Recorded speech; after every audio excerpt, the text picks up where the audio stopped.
부자 되고 싶으시죠? 일한 거에 비해 돈을 많이 벌고 싶으시죠? 아니 근데 왜 그 방법을 알려주는 방송 안 들으세요?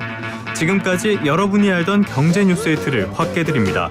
매일 아침 9시 조태현의 생생경제. Stay tuned. Don't go anywhere. FM 94.5MHz YTN 뉴스 FM입니다. HLQV. All about news. YTN News FM. 한국의 뉴스 채널 YTN 뉴스 FM에서 5시를 알려드립니다.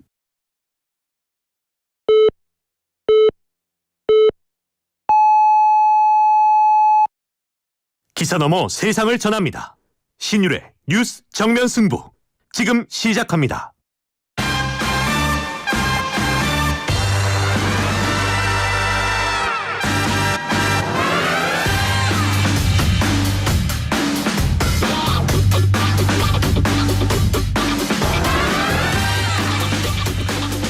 청취자 여러분 안녕하십니까. 신율의 뉴스 정면 승부 진행을 맡고 있는 명지대학교 정치외교학과 신율입니다.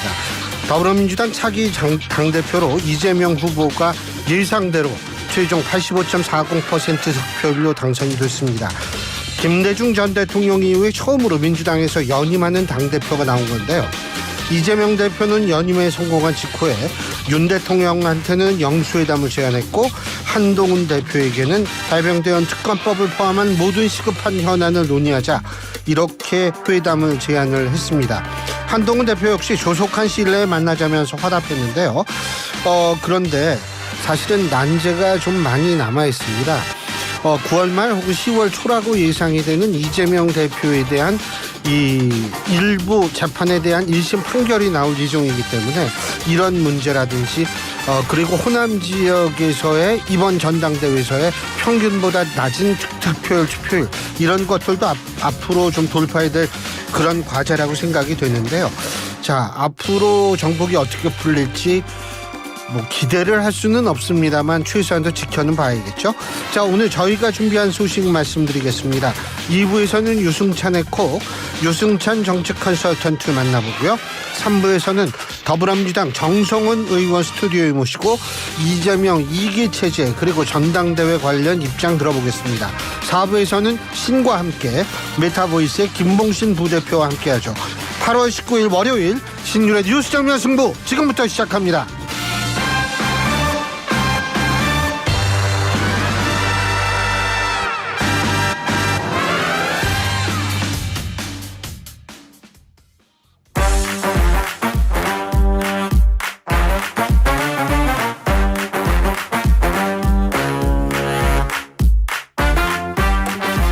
예, 언제나처럼 신율의 뉴스 정면 승부 오늘 하루 있었던 정치 뉴스 알아보고 함께 생각해보는 뉴스 인앤아웃으로 신율의 뉴스 정면 승부 시작할 텐데요. 오늘도 YTN의 이우영 아나운서 함께하겠습니다. 어서 오십시오. 안녕하십니까, 이우영입니다. 지난번에 알랑들롱 모른다 그랬죠? 제가요? 네. 그랬나요?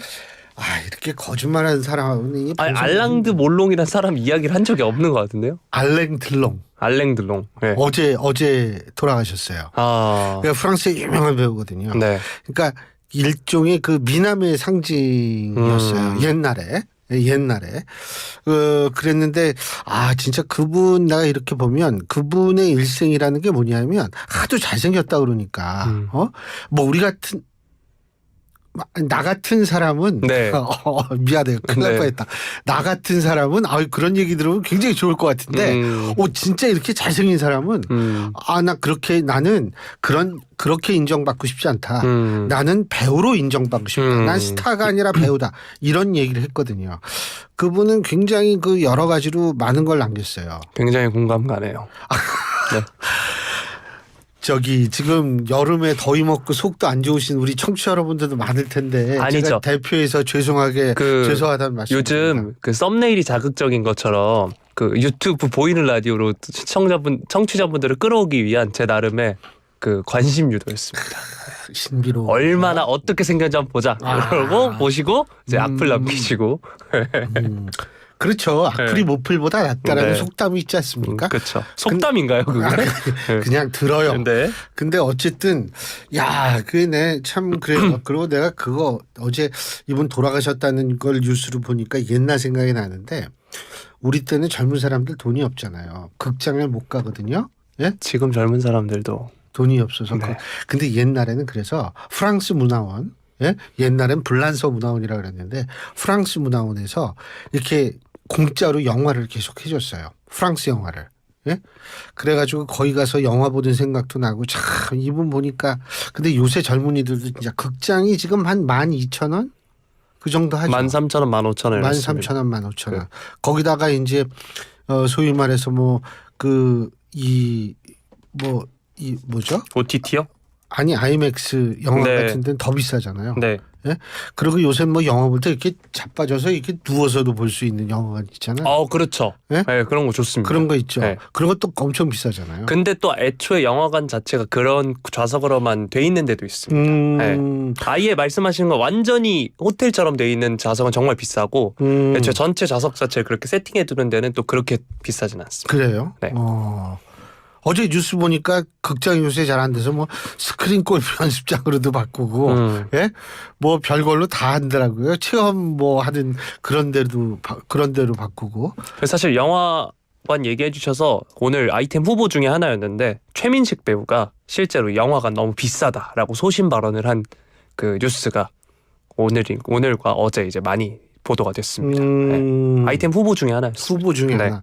아니 근데 너무 비싸다. 근데 비싼 것도 비싸고 제가 볼 때에는 이게 코로나 때문에 다시 이게 좀 극장이 힘들어질 것 같아요. 그리고 사실은 웬만한 거 요새 다 OTT로 보잖아요.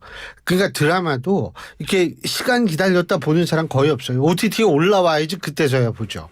그러니까 제가 볼 때 흥행을 위해서도 OTT 그건 뭐 OTT 어쨌든 극장이 그래서 지금 잘 될 수 있는 구조가 아닌 것 같아요. 예, 어디 가야 돼요? 아니요, 좀 이따 저희가 설명해드릴 관련 소식이 속보로 올라와서 아 그래요? 체크했습니다. 왠지 모르게 오늘따라 프로페셔널하게 보여요. 오늘만이라도. 이야. 자, 속보 처리해 주시죠. 뭔 속보인데 근데? 그 책을 아직 그럼 쓱쓱 됐어요. 봐서요. 네. 여러분 의견 있으시면 우물정 0945 샵0945로 의견 보내주시면 제가 방송에서 여러분의 의견 최대 한도로 반영하도록 하겠습니다. 짧은 문자 50원, 네. 긴 문자 100원의 유료 문자인데 이 얘기 중요한 문자를 이 얘기를 안 하면 우리가 그럼요. 징계를 먹어요. 그럼요. 예. 근데 왜 말을 끊으려고 그랬어요? 그 속보 말씀드리려고 그거요? 했습니다. 네. 예. 말씀하세요. 네, 잠시 후에 저희가 말씀드리긴 할 건데 한동훈 대표와 이재명 대표 간의 회담이 25일 국회에서 열릴 것으로 보인다라는 속보가 지금 막 들어와 있습니다. 네. 오케이, 그러면은 얘기해 봅시다. 네. 자, 첫 번째 소식은 윤 대통령의 국무회의에서 나온 발언들 소개를 해드릴 텐데요. 윤 대통령이 오늘 국무회의를 주재를 했습니다. 우리 사회 내부에는 자유민주주의 체제를 위협하는 반국가 세력들이 곳곳에서 암약하고 있다. 북한은 개전 초기부터 이들을 동원해 폭력과 여론몰이, 선전선동으로 국민적 혼란을 가중하고 국민 분열을 꾀할 것이다 라고 지적을 했고요. 허위 정보와 가짜뉴스 유포, 사이버 공격과 같은 북한의 회색지대 도발에 대한 대응태세를 강화해야 한다라고 말을 했습니다.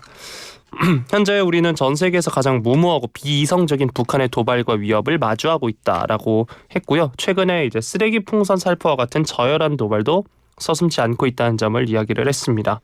그러면서 최근에 있었던 전쟁들, 우크라이나 전쟁이나 중동 지역 분쟁을 보면서 전쟁은 언제든지 일어날 수 있고 정규전과 비정규전, 사이버전은 물론 가짜뉴스를 활용한 여론전과 심리전이 혼합된 하이브리드 형태로 진행되고 있다는 점을 이야기를 했습니다. 을지 자유의 방패 연습과 관련해서도 국가 비상사태를 대비해 정부 차원의 비상대비 계획을 점검하고 전시 전환과 국가 총력전 수행 능력을 강화하는 훈련이라고 말을 했습니다. 그리고 이번 주죠. 전국적으로 시행되는 민방위 훈련을 내실화해서 북한의 공습에 철저히 대비해야 한다라고 말을 했습니다.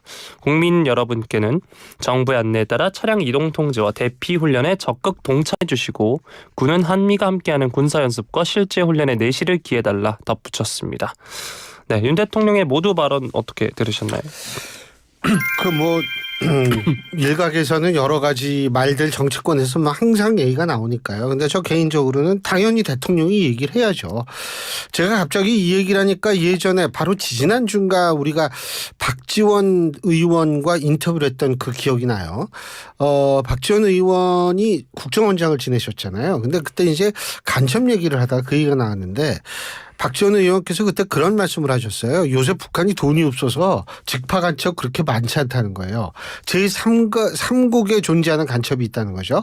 그러면은 국내에는 뭐냐면 박지원 의원께서도 그런 말씀을 하셨는데 이 자생적으로 이렇게 나와 있는 사람들 있잖아요. 이런 사람과 외국에 있는 북한 공작원하고 이게 연결이 된다는 거죠. 그렇기 때문에 제가 볼 때에는 국내에 뭐 우리가 흔히 직파 간첩이라고 얘기하는데 그런 케이스보다는 굉장히 그 자생적으로 이렇게 돼가지고 좀 그 이 친북 활동을 하는 그러니까 친북과 직간접적인 이 관계를 맺는 사람들이 존재한다라는 겁니다. 뭐 그거는 있을 수 있죠. 하지만 그런 사람들을 우리가 당연히 경계해야 되고 우리가 그런 사람들을 좀 주시하고 눈여겨볼 필요가 있다라는 그런 취지의 발언은 당연히 공감이 될 수 있는 거고 또 한 가지 제가 말씀드리고 싶은 거는 지금 윤석열 대통령이 그 사이버 뭐 가짜 뉴스 유포 허위 정보 이런 거 이런 얘기 했잖아요. 근데 이거 사실은 일본이나 저기 미국이나 유럽의 스웨덴일 거예요. 스웨덴이나 이런 데는 이거 가짜뉴스 그리고 허위 정보 이런 거 유포하는 것을 전담해서 이 소위 말해서 조사하고 추적하는 기관이 따로 있어요. 독립된 기관으로. 그 정도로 이게 전 세계적인 문제거든요. 그렇기 때문에 제가 볼 때에는 이런 얘기는 너무나 당연하고 더군다나 우리의 그 을지 자유의 방패 훈련이죠. 이 훈련을 하고 있을 때 지금 북한은 좌시하지 않겠다라는 얘기를 하고 있거든요. 지금 우리가 이제 자유의 방패 연습을 이제 하게 되는데 이때에 북한의 추가적인 도발이 얼마든지 있을 수 있습니다. 근데 그 도발의 유형을 우리가 알 수가 없기 때문에 대통령으로서는 당연히 그런 시기에 앞서서 이런 얘기를 할 수밖에 없다. 우리가 이렇게 이건 사실 당연한 대통령으로서 당연한 언급이죠. 예. 네. 자, 다음 소식 살펴보도록 하겠습니다. 어제 연임이 확정된 이재명 더불어민주당 대표 관련 소식인데요.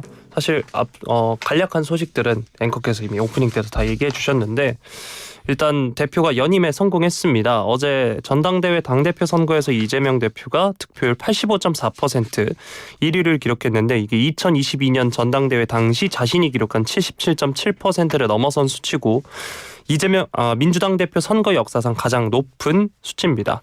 연임 성공도 민주당 계열 정당에선 김대중 전 대통령 이후 처음이라고 하고요. 오늘 첫 일성으로는 국립현충원을 참배를 했습니다. 이 자리에서 윤석열 정권 폭주를 저지하는 것이 가장 큰 과제다라고 말을 했고요. 민주당은 국회를 감시하는 권한을 갖고 있을 뿐 아니라 아쉽긴 하지만 그 범위 내에서라도 정부를 견인하고 여당을 설득해서 국민 민생에 도움되는 정책을 최대한 발굴해내겠다라고 말을 한 바 있습니다. 그러면서 민생지원금법 가장 중요한 과제인데 이는 이제 윤석열 대통령이 지난 16일에 전국민 25만 원 지원법에 대해서 거부권을 행사한 바 있죠. 이 대표는 새로운 각오로 야당에 주어진 책무, 정권의 감시 견제 활동과 민생을 챙기는 일에 최선을 다하겠다라고 말을 했습니다.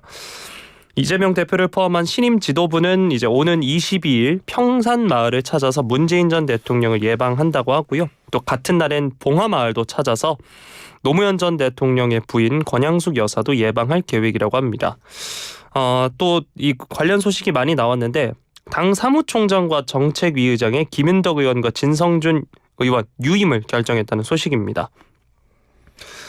조승래 민주당 수석 대변인이 이재명 대표 1기에서 2기 체제로 넘어가는 과도기를 맞아 업무의 연속성을 고려한 인선이다라고 말을 했고요.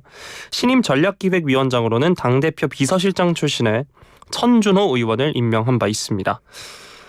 이번 인선으로 진 의장이 금투세 정책 주도권을 가지게 되는지에 대해서 조 수석 대변인은 진 의장의 금투세 시행 기조는 정책위 라인이 각기 가지고 있는 정책조정위원회 등 라인을 통해서 논의를 모으고 당내에서 논의를 진행하는 것이지 그게 이재명 대표와의 이견은 아닌 것 같다라고 말을 했습니다. 최근에 이제 진 의장과 이재명 대표 간의 이제 일부 정책을 두고 이견과 관련된 소식이 여러 보도를 통해 나온 바도 있었고요. 정치권에선 이번 이재명 대표의 진 의장 유임이 일극 체제 이미지를 탈피하고 당내 외연을 하려는데 이제 플러스라는 주장도 나오고 있습니다. 또 진 의장은 당초 친문계로 통했던 만큼 당의 분열 악재에서 개파 간 가교 역할을 할 수 있겠다 이런 기대감도 나오고 있고요. 이재명 대표는 취임 후에 이제 최고위원회의를 개최를 하면서 한동훈 대표께서 내가 제안한 여야 대표 회담을 긍정적으로 생각하신다고 해서 실무 협의를 지시해 놓은 상태다라고 말을 했는데 이거는 조금 전에 이제 제가 이제 속보 관련해서 다뤄드린 적 있죠. 25일에 두 사람이 국회에서 회담을 가질 거다라는 소식이 지금 막 들어와 있습니다.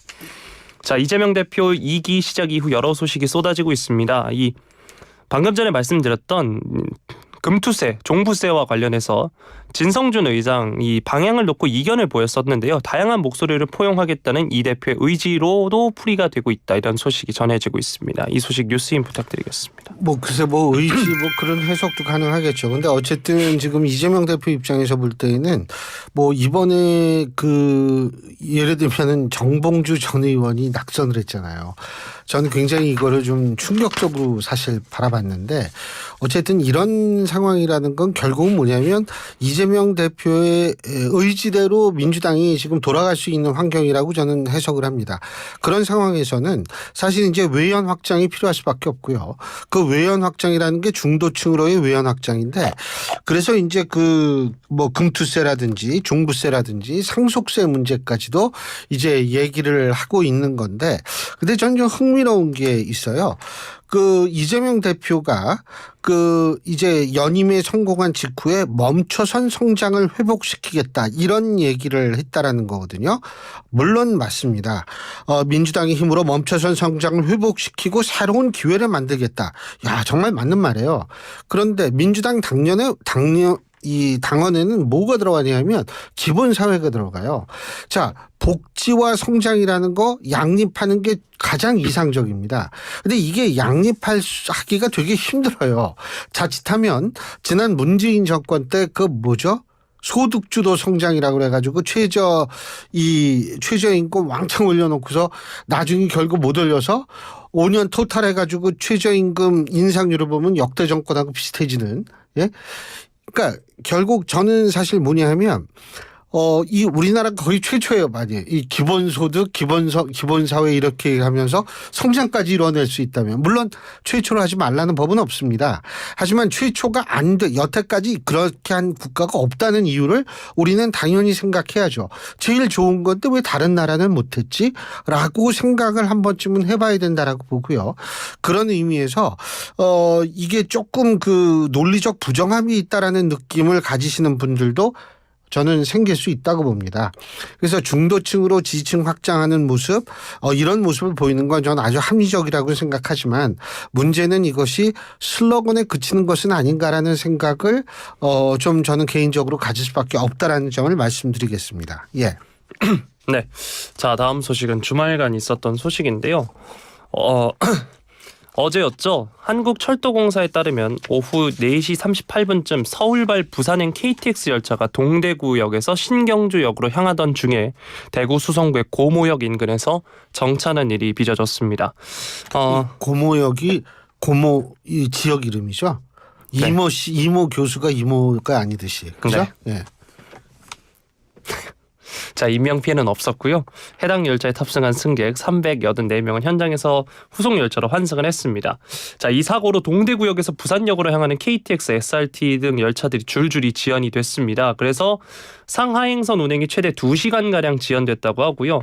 그러다 보니 부산역의 경우에는 상행선 열차 탑승이 미뤄지면서 대합실이 북새통을 이뤘다고 합니다. 아무래도 또 덥다 보니까 대합실이 찜통으로 변했다는 소식도 전해졌고요. 결국 이와 관련해서 코레이 추가 보상에 나섰습니다. 규정에 따른 지연 배상금 이외에도 새벽 시간 이용한 택시비 지급, 2시간 이상 지연 열차 전액 환불, 좌석 구매 후 입석 이용한 경우 50% 환불 등 추가 보상안을 마련하기도 했고요. 택시비 등 대체 교통비는 열차가 대중교통 막차 시간 이후 도착한 경우 열차 승차권과 택시비 영수증을 제출하면 보상받을 수 있다고 합니다. 이 관련해서 보상 신청은 코레일 홈페이지 별도 배너를 통해 확인할 수 있다고 하고요. 오늘 첫 차부터는 이 관련 운행이 정상화됐다라는 소식이 지금 전해지고 있습니다. 또 어제 울산에서 이제 K리그 경기가 있었는데 현장에 중계진 이 캐스터가 도착을 못하는 그런 사고도 있었고요. 여러 방송 사고까지 이어졌던 이 사고인데 사실 이 더위에 불쾌 지수도 상당해서 승객들의 불편이 상당했을 것으로 보입니다. 이 소식 뉴스인 부탁드리겠습니다. 우리 청취자 여러분 오해하지 말고 그러십시오. 중요한 건 뭐냐면 코레일이 잘못했습니다. 이 잘못한 건 제가 조금 이따 지적을 할 텐데 중요한 거는 이제 유럽에 요새 가보면은요. 유럽 기차들은 그 지연이 거의 정상이다라고 얘기할 정도로 시간이 엉망입니다. 사실은. 그렇기 때문에 제가 뭐 특정 국가를 지칭해서 얘기하진 않겠습니다. 근데 그래서 제가 그때 느낀 게 야 우리나라 기차는 그래도 비교가 굉장히 정확하구나라는 생각을 한 거고 그리고 지금 여기 어디입니까? 저 중계도 좀 차질을 빚고 이랬었다는 거 아니에요? 네, 방송? 울산에 울산에 있었던 이 얘기는 결국 뭐냐면 우리나라 기차가 정확하기 때문에 그 정도 하면 몇 시에 도착한다라는 걸 사람들이 예상했기 때문에 이런 일이 발생을 하는 거거든요. 그 얘기는 결국은 우리나라 기차 시스템이 비교적 다른 나라에 비해서는 굉장히 정확했다. 그런데 이런 사고가 터졌다. 그런데 문제는 뭐냐 하면 야 전에 잘했으니까 이제 뭐 그럴 수도 있지라고 얘기할 수는 없죠. 왜? 첫째 뭐냐면 지금 승객들이 다 얘기하는 게 이거예요. 아니 도대체 언제 이게 다시 정상화가 되는지도 모르고 무작정 기다리는 거 이런 게 제일 사실은 이 승객들이 화가 나는 거거든요. 더군다나 이 더운 여름에 거기에 막 그 대합실이라고 그래야 되나 거기에 엄청나게 많은 사람들이 있고 또 어떻게 해서 열차를 타신 분들은 화장실 안에까지 들어가 가지고 계속 갈 수밖에 없었던 그런 상황이다라고 얘기를 하는 것. 이거는 제가 볼 때에는 사고 수습에 있어서는 빵점이었었다라는 것밖에 안 되는 거고, 물론 뭐 추가 보상을 해주는 거 뭐 그거는 전 당연하다고는 보지만 중요한 거는 보상을 조금 해줄 수 있는 거 아니에요? 일 처리를 잘했더라면. 그래서 승객들이 정말 이럴 수도 있지라고 이해할 수 있을 정도 내에서의 수습을 했더라면 이런 일이 안 벌어지잖아요. 제가 볼 때는 수습에 있어서는 굉장히 여러모로 미흡했다 이런 생각을 좀 합니다. 그래서 우리나라 철도가 물론 여태까지 굉장히 외국의 철도에 비해서는 그 정확성이라든지 이런 걸 잘 이끌어 왔는데 우리나라가 지금 지연이 15분일 거예요. 15분 이상 되면은 좀 일정 부분 환불해 주든가 이런 게 있을 텐데 그 정도로 외국에 비해서는 굉장히 정확도가 높았는데 문제는 사고 수습이라는 거 위기 수습이라는 거 이런 면에 있어서는 영 아닌 것 같더라고요. 그런 면 앞으로 좀 많이 개선을 해야겠죠. 네, 좌석 승차권을 갖고도 다른 열차를 입석으로 이용하는 불편을 겪은 경우는 지연 배상금 외에 추가로 영수 금액의 50%를 또 지급을 한다고 합니다. 네, 앞서서 말씀드렸다시피 이용한 택시비도 지급을 한다고 하고 하니까 잘 해결이 되고 또 됐으면 합니다. 저도 이전에 이제 외국 여행에서 이런 사례가 있었던 적이 있어서 택시비도 다 보상받고 기차도 유럽에서요? 네, 그래서 기차로 한 3시간 거리를 택시로 4시간 타고 갔던. 내가 작년에 독일 갔을 때는 독일은 아니었어요. 근데 황당했던 게 뭐냐면 기차 기다리고 있는데 멘트가 나오는 거예요. 예? 이 기차가 기계적인 결함이 생겨서 없어졌다는 거예요. 그거 어떻게 해요, 그거를? 근데 물론 제가 타는 기차가 아니었는데 다른 사람들이 황당할 것 같더라고. 그러니까 말 한마디 하면 끝나는 게 아니잖아요, 이게. 근데 어쨌든 우리나라가 나름대로 저는 굉장히 선진국다운 모습을 보인 게 철도였다고 생각하는데 앞으로 이런 거 많이 고쳐져야겠죠. 예. 네. 자, 다음 마지막 소식 다뤄드리도록 하겠습니다. 우리나라 국민 큰일 날 뻔했다 이런 소식인데 이게 뭐냐면 200만 명이 동시 투약할 수 있는 1,800억 원 상당의 코카인을 국내에 들여온 마약 조직이 잡혔다라는 소식입니다. 중부지방해양경찰청에 따르면 캐나다 마약 조직원 A씨가 코카인 2kg을 건네받아서 국내에서 거래하려던 내국인 B씨 등 총 3명을 마약류 관리에 관한 법률 위반 혐의로 구속했다라는 소식이 전해졌는데요. A씨 등은 최근 컨테이너 선박을 통해서 철제 용기에 담겨진 액체 형태 코카인을 국내에 밀반입한 후 강원도 모처장소에서 고체 형태의 코카인 60kg을 가공한 혐의 등을 받고 있습니다. 해양경찰이 캐나다 마약 조직원이 외국에서 선박을 통해 밀반입한 대량의 코카인을 거래한다는 첩보를 입수하고 수사에 나선 거고요. 이 과정에서 이제 적발을 한 겁니다. 특히 해양경찰은 선박을 이용한 국제적 마약류 유통 사례가 지속적으로 발생하면서 국정원과 공조해 외국적 선박에 대한 동향 감시 및 이와 관련된 범죄 첩보 수집을 지속적으로 진행을 하고 있습니다. 네, 이게 사실 뭐 늘 영화에서만 보던 건데, 네, 이제는 맞아요. 이런 소식을 정말 자주 접할 수 있는 상황이 돼버렸습니다. 네, 이 소식 아니 뉴스 OTT에도 부탁드리겠습니다. 왜 그런 영화 많잖아요. 언더커버로 이렇게 딱 마약 조직이 들어가서 그거 굉장히 유명한 거 많지 않습니까? 근데 우리나라 저는 이거 지금 우리나라가 뭐 옛날엔 마약 청정국이고 뭐 마약 수사에 대해서 뭐 왜 거기에 많은 인력을 투입하냐 별 얘기 다 나왔는데 제가 볼 때에는 지금 조금 늦었지만 지금 마약을 이걸 소탕을 못하면 이제 저는 뭐 애들 다 키웠지만 이효영 아나운서가 혹시 뭐 결혼을 하든지 그래서 애를 갖든지 이렇게 되면 이제는 이제 청소년들 마약까지 걱정이 생겼어요 지금. 예? 아니 그 이효영 아나운서 학교 다닐 때는 그런 건 뭐 생각할 수가 없었잖아요. 청소년들이 뭐 마약에 접하게 된다. 그때도 있었어요? 물론 그런 예방 교육은 하셨죠, 선생님들이. 본드 관련해서. 아 본드. 네, 그런 예방 교육은 많이 있었습니다. 아니 근데 본드도 본드지만 마약은 이건 더 심각한 문제 아니에요. 그래서 저는 이거를 지금 완전히 근절을 못하면 나중에 진짜 애 키울 때 우리가 굉장히 힘든 그런 상황이 되지 않을까. 뭐 저는 제가 애 키우는 나이는 아닙니다만 어쨌든 제 자식들이 이제 애 키울 때 그래서 이거는 어떻게든 뭐 뿌리를 뽑든지 소탕 작전을 하든지 그 왜 이 영화 보면은 왜 남미에서는 그 막 무장 경찰들이 기관 소총 이거 다 갖고서 막 조직 소탕하고 이런 거 있잖아요. 이런 방식을 동원해서라도 이거는 근절을 해야지. 지금 이거 그냥 놔뒀다가 나중에 큰일 날 것 같다는 생각이 듭니다. 예, 오늘 여기까지 합시다. 수고하셨어요. 고맙습니다. 예, 이우영 아나운서였습니다. 대한민국 대표 트렌치 코리아 트렌치. 식품, 주방, 욕실, 조경, 토목, 건축 트렌치. 전 세계 유명 트렌치를 한눈에 설계에서 시공까지 기술력으로 인정받는 대한민국 트렌치 코리아 트렌치. 코리아 트렌치 코리아 트렌치.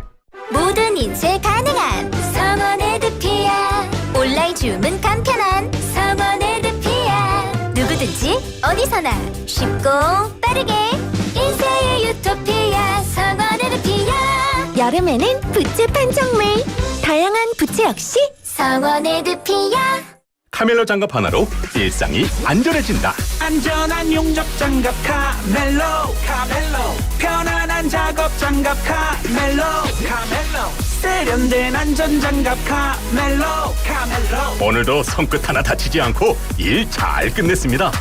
장갑은 카멜로. 신율의 뉴스 정면 승부 1부 순서 여기서 줄입니다. 잠시 뒤 2부에서 뵙겠습니다. 안녕하세요. 노란우산 홍보대사 정준호입니다. 안녕하세요. 노란우산 홍보대사 남보라입니다. 보라씨, 사장님들이 노란우산을 쓰는 이유 아세요? 꿈을 쓰는 것과 노란우산을 쓰는 게 같아서 아닐까요? 네, 맞아요. 그래서 노란우산은 연 최대 500만 원 소득공제, 연복리 효과로 퇴직금 역할은 물론 공제금 압류 금지와 경영 세무 상담으로 사장님의 소중한 꿈을 응원하고 있습니다. 대한민국 사장님은 꼭 가입하셔야 할 사장님 지원 플랫폼 노란우산. 노란우산 쓰세요. 한국수력 원자력이 만드는 새로운 에너지 세상. 어디까지 왔을까? 새로운 에너지 세상 미래의 에너지 만드는 한 수업 어디까지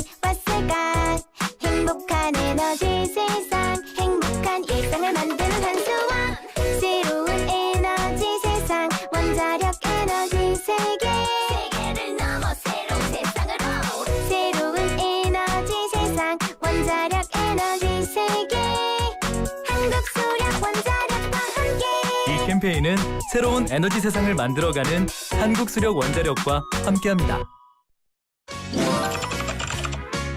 현금 영수증은 이걸로 해주세요. 아빠, 이번 연말 정산은 제가 책임질게요. 사장님, 현금으로 계산할게요.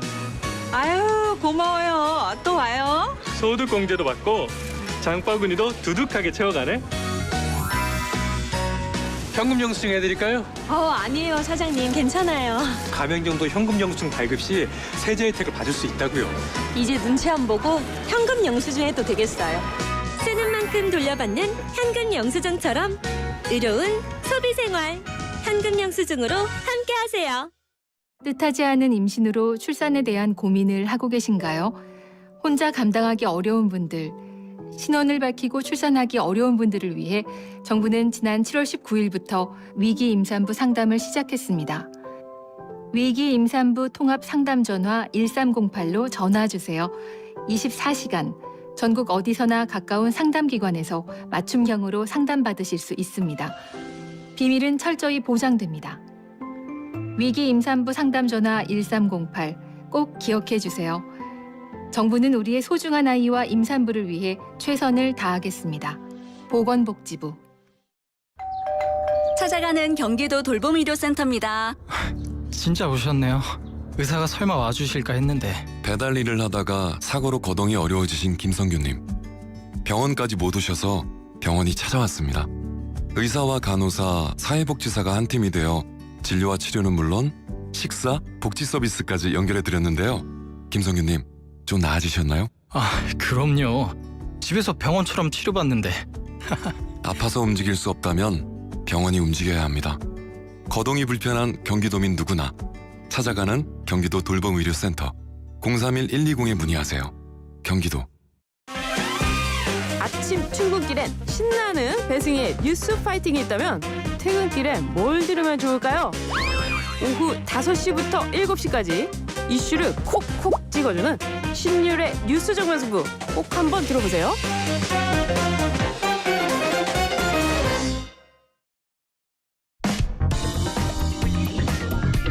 진실을 파헤칩니다. 진짜 뉴스와의 정면 승부. 신율의 뉴스 정면 승부.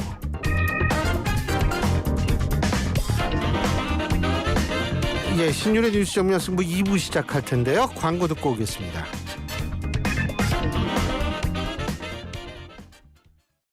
대한민국 국가대표 여러분, 수고하셨습니다. 파리올림픽을 준비하며 매일 밤낮으로 흘린 땀방울을 베스트 슬립은 알고 있습니다. 최고의 수면이 최고의 플레이로 이어지도록 앞으로도 베스트 슬립이 함께하겠습니다. 대한민국 국가대표 공식 침대 매트리스 베스트 슬립. 골프용품 살 땐 딜팡! 딜팡 골프용품은 딜팡 할인 터져 팡팡 딜팡 골프용품은 딜팡. 신규 가입 후 첫 구매 시 인기 골프용품이 단돈 100원부터 지금 검색하세요. 딜팡 코인딜. 오늘을 기록하는 소리, 내일을 준비하는 소리, 그리고 인생을 돌아보는 소리. 모두의 성장을 고민하는 브랜드 오럼, 오래도록 가치 있는 평생 소장품을 만듭니다. 당신의 이야기가 완성되는 곳.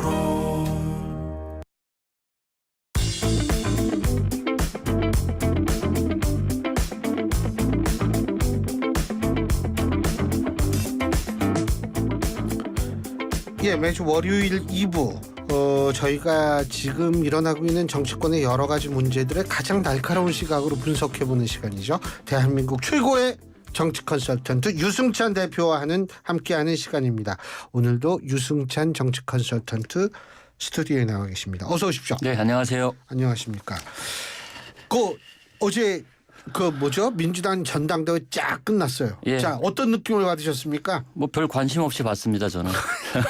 아니, 이게 좀 제가 이렇게 힘을 줘서 딱 그러면 좀 박자를 맞춰주셔야지. 네, 뭐 대부분 그랬을 텐데 뭐 어대명, 확대명 지나서 이제 구대명이라고 그랬잖아요. 그래서 사람들은 이제 관심거리가 없으니까 90%를 넘을 거냐 말 거냐 이제 이런 거에 관심이 있었고, 그다음에 뭐 최고위원에서 이제 정봉주 전 의원이 이제 될 거냐 말 거냐 뭐 이것이 이제 관전 포인트였던 것 같아요. 그러니까 당 대표 선거는 90%를 넘느냐 마느냐.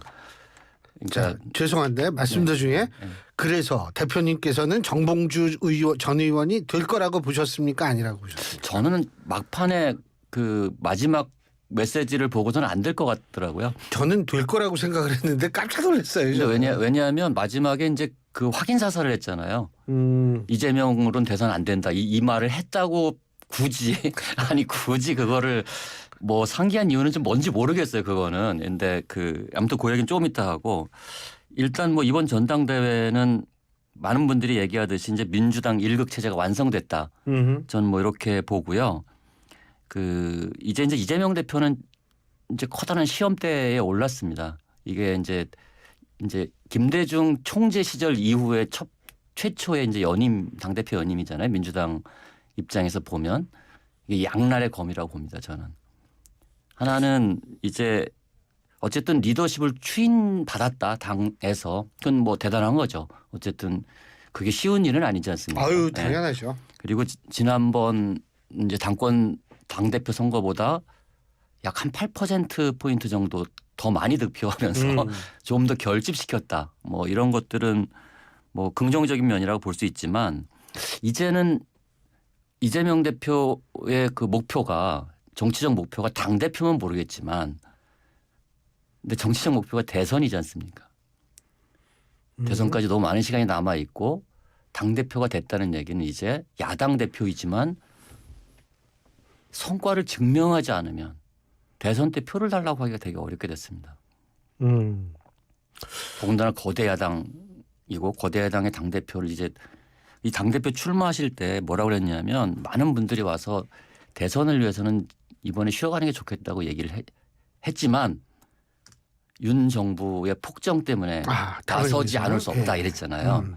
얘기는 이제 피차 이제 그렇게 하는 거예요. 우리나라 이제 이 약간 적대적 공생관계를 공고히 하면서 이제 이게 모든 정치적 이유가 상대방 때문에 뭐 이렇게 이제 하는 경우가 많은데 여기다가 이제 사법 리스크도 이제 아직 진행형이잖아요. 네, 그래서 이것. 그래서 지금은 어쨌든 민주당이 일극 체제를 만들었지만 일극 체제는 이재명 대표의 리더십을 추인한 것이기도 하지만 성과를 증명하지 못하면 나락으로 빠질 수 있는 양날의 검이다. 저는 이렇게 봅니다.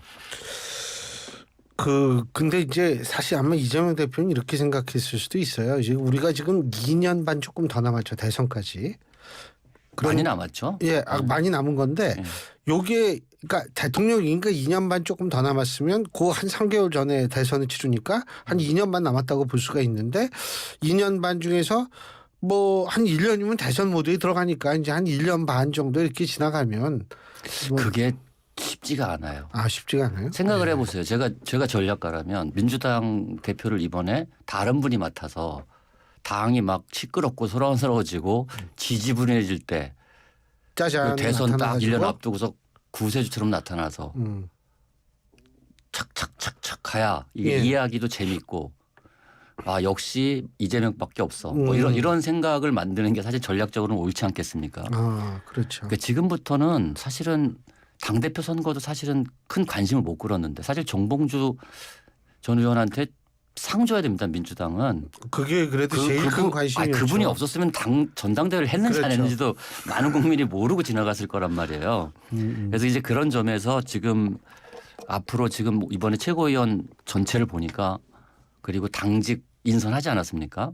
이제 이 원내대표 뭐 정책위의장 뭐 진성준 의원 유임했더라고요. 뭐 한간의 예상과 다르게 어쨌든 다 친명이에요.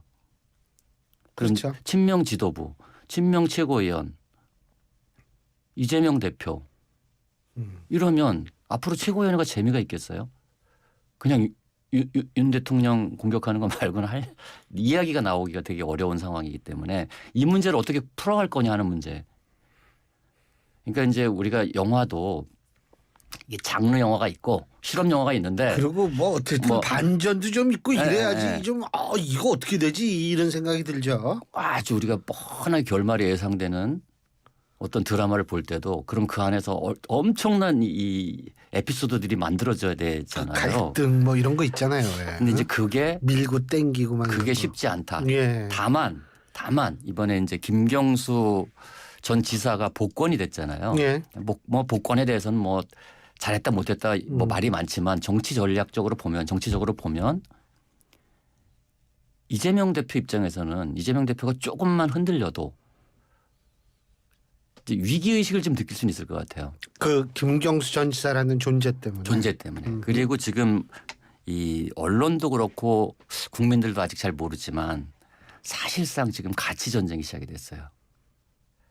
가치요? 가치 전쟁. 민주당 내에서 이거 되게 아주 내밀하게 진행이 되고 있는데 이재명 대표가 지금 우클릭하고 있잖아요. 예. 이게 3세가 있거든. 3세. 그 뭐예요? 종부세, 3세, 종부세, 상속세. 이 세 개에서 지금 우클릭을 하고 있단 말이에요. 근데 이게 이 세 가지가 다 문재인 정부 때 한 일이에요. 문재인 정부 때 어쨌든 그러니까 문재인 정부가 강화시키든 유지시키든 만들든 했다 이거죠. 그게 이제 민주당을 상징하는 가치였어요. 그러니까 이 진성준 정책위원장 같은 경우 금투세 폐지 강하게 반대하고 있잖아요. 오늘 뭐 약간 유연한 태도를 보이긴 했지만 이거를 다 만약에 우클릭을 하잖아요. 이재명 대표가 이 정치적 목적을 위해서. 그러면 이제 전 정부 문재인 정부를 부정하는 거예요. 근데 이게 되게 민감합니다. 이 밑에서는. 그럼 도대체 민주당은 왜 존재하니? 뭐 이렇게 이제 질문하는 사람들이 늘어나기 시작하거든요. 지지자들도 마찬가지죠.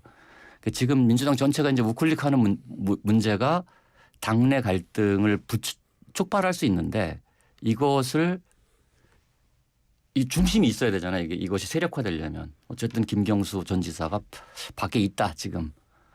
12월에 귀국할 예정이라는데 뭐 12월에 귀국하고 나면 어떤 방식으로든 정치적 행보를 하지 않겠습니까? 제가 대표님께 한 가지 여쭤볼게요. 어제 그 전당대회 때 문재인 전 대통령이 뭐 그 동영상 축사가 뭐 나왔을 때 막 굉장히 시끄러웠던 모양이더라고요. 뭐 일부가 되게 야유를 하고 글쎄요. 되게 이례적인 풍경이에요. 되게 이례적인 풍경이고. 그것도 지금 말씀하신 것과 좀 연관성이 있는 거 아니에요? 그리고요 이번에 이제 그 지역 투표에서는 약 30%였고 온라인 투표 합쳐가지고 한 40% 정도의 투표율이 나왔잖아요. 40% 투표에 90% 얻는다고 해도 36%인데 아니 이거는 이제 되게 의미 있는 숫자라고 봐요 저는. 이게 이제 지금 40%, 90%, 36 맞죠? 지금은 강력하지만 지금은 강력한 이제 이재명 대표 체제로 구축이 됐지만 저는 이게 우리 그 나심 탈레브의 안티 프레질이라는 책이 있는데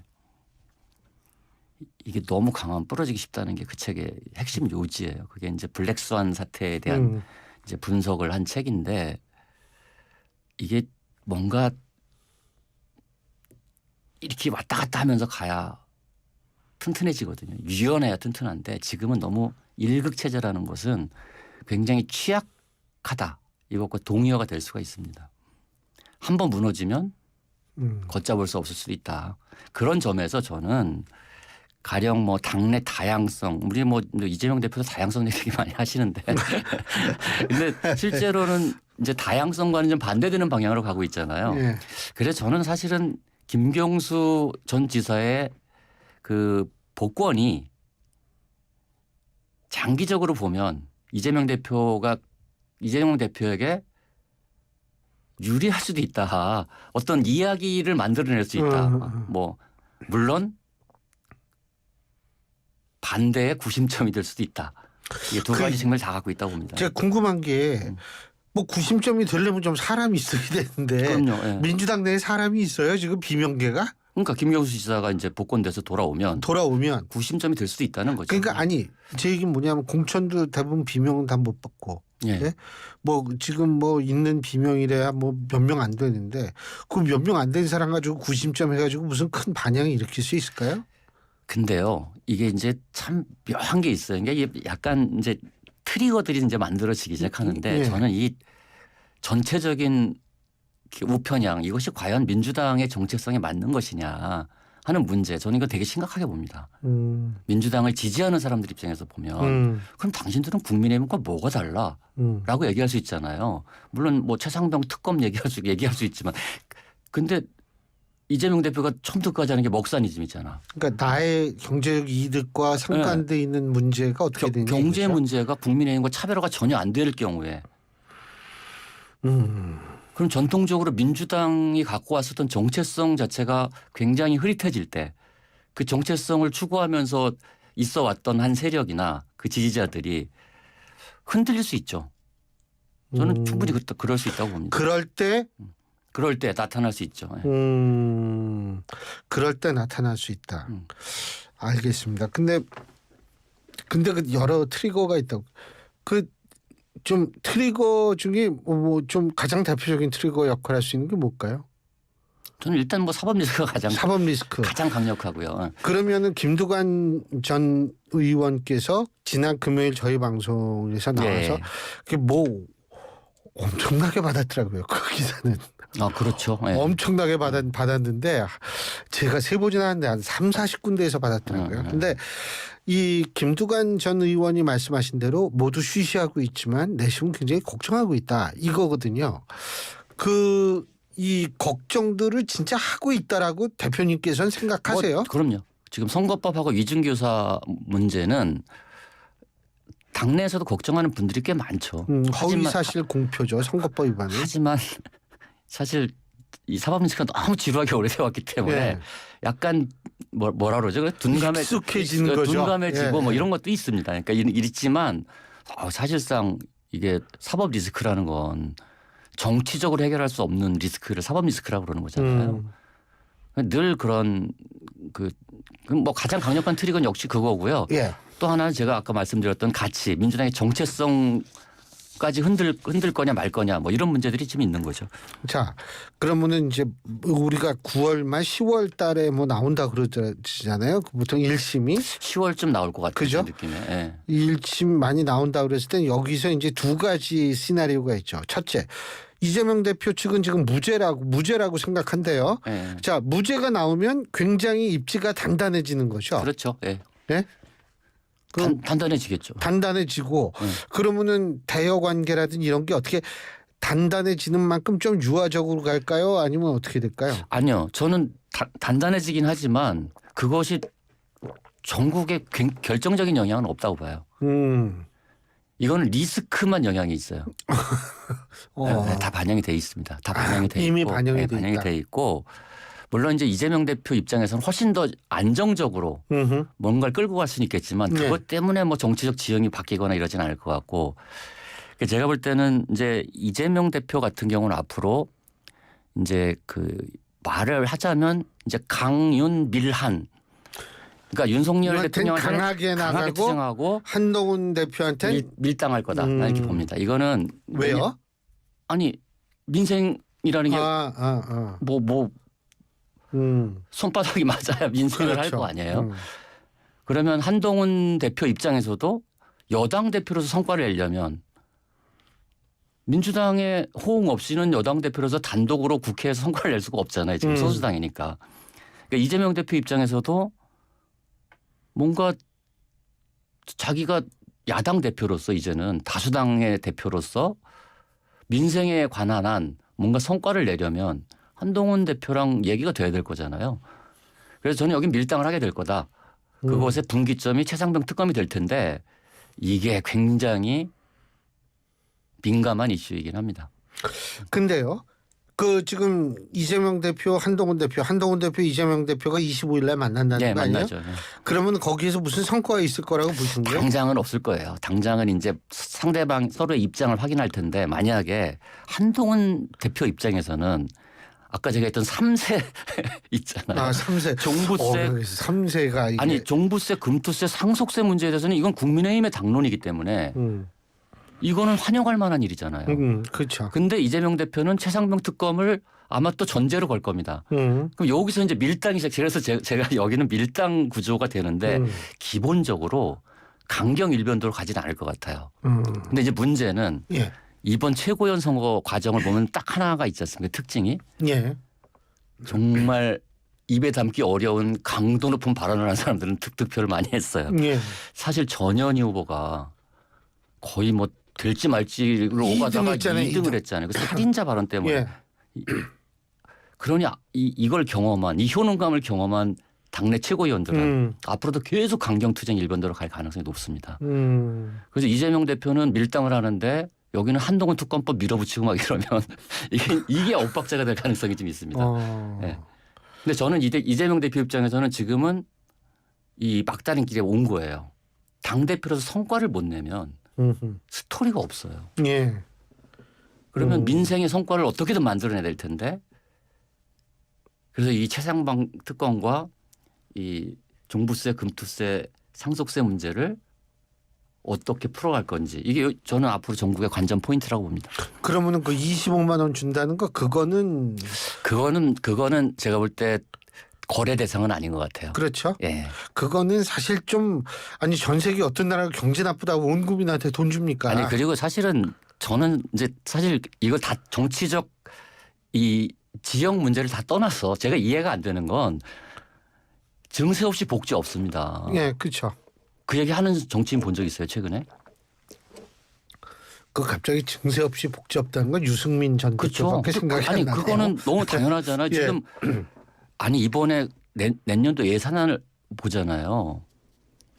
예. 그냥 가만히 있어도 노인들이 증가해서 노인 기본소득 뭐죠? 기초연금 1조 얼마가 늘어나요.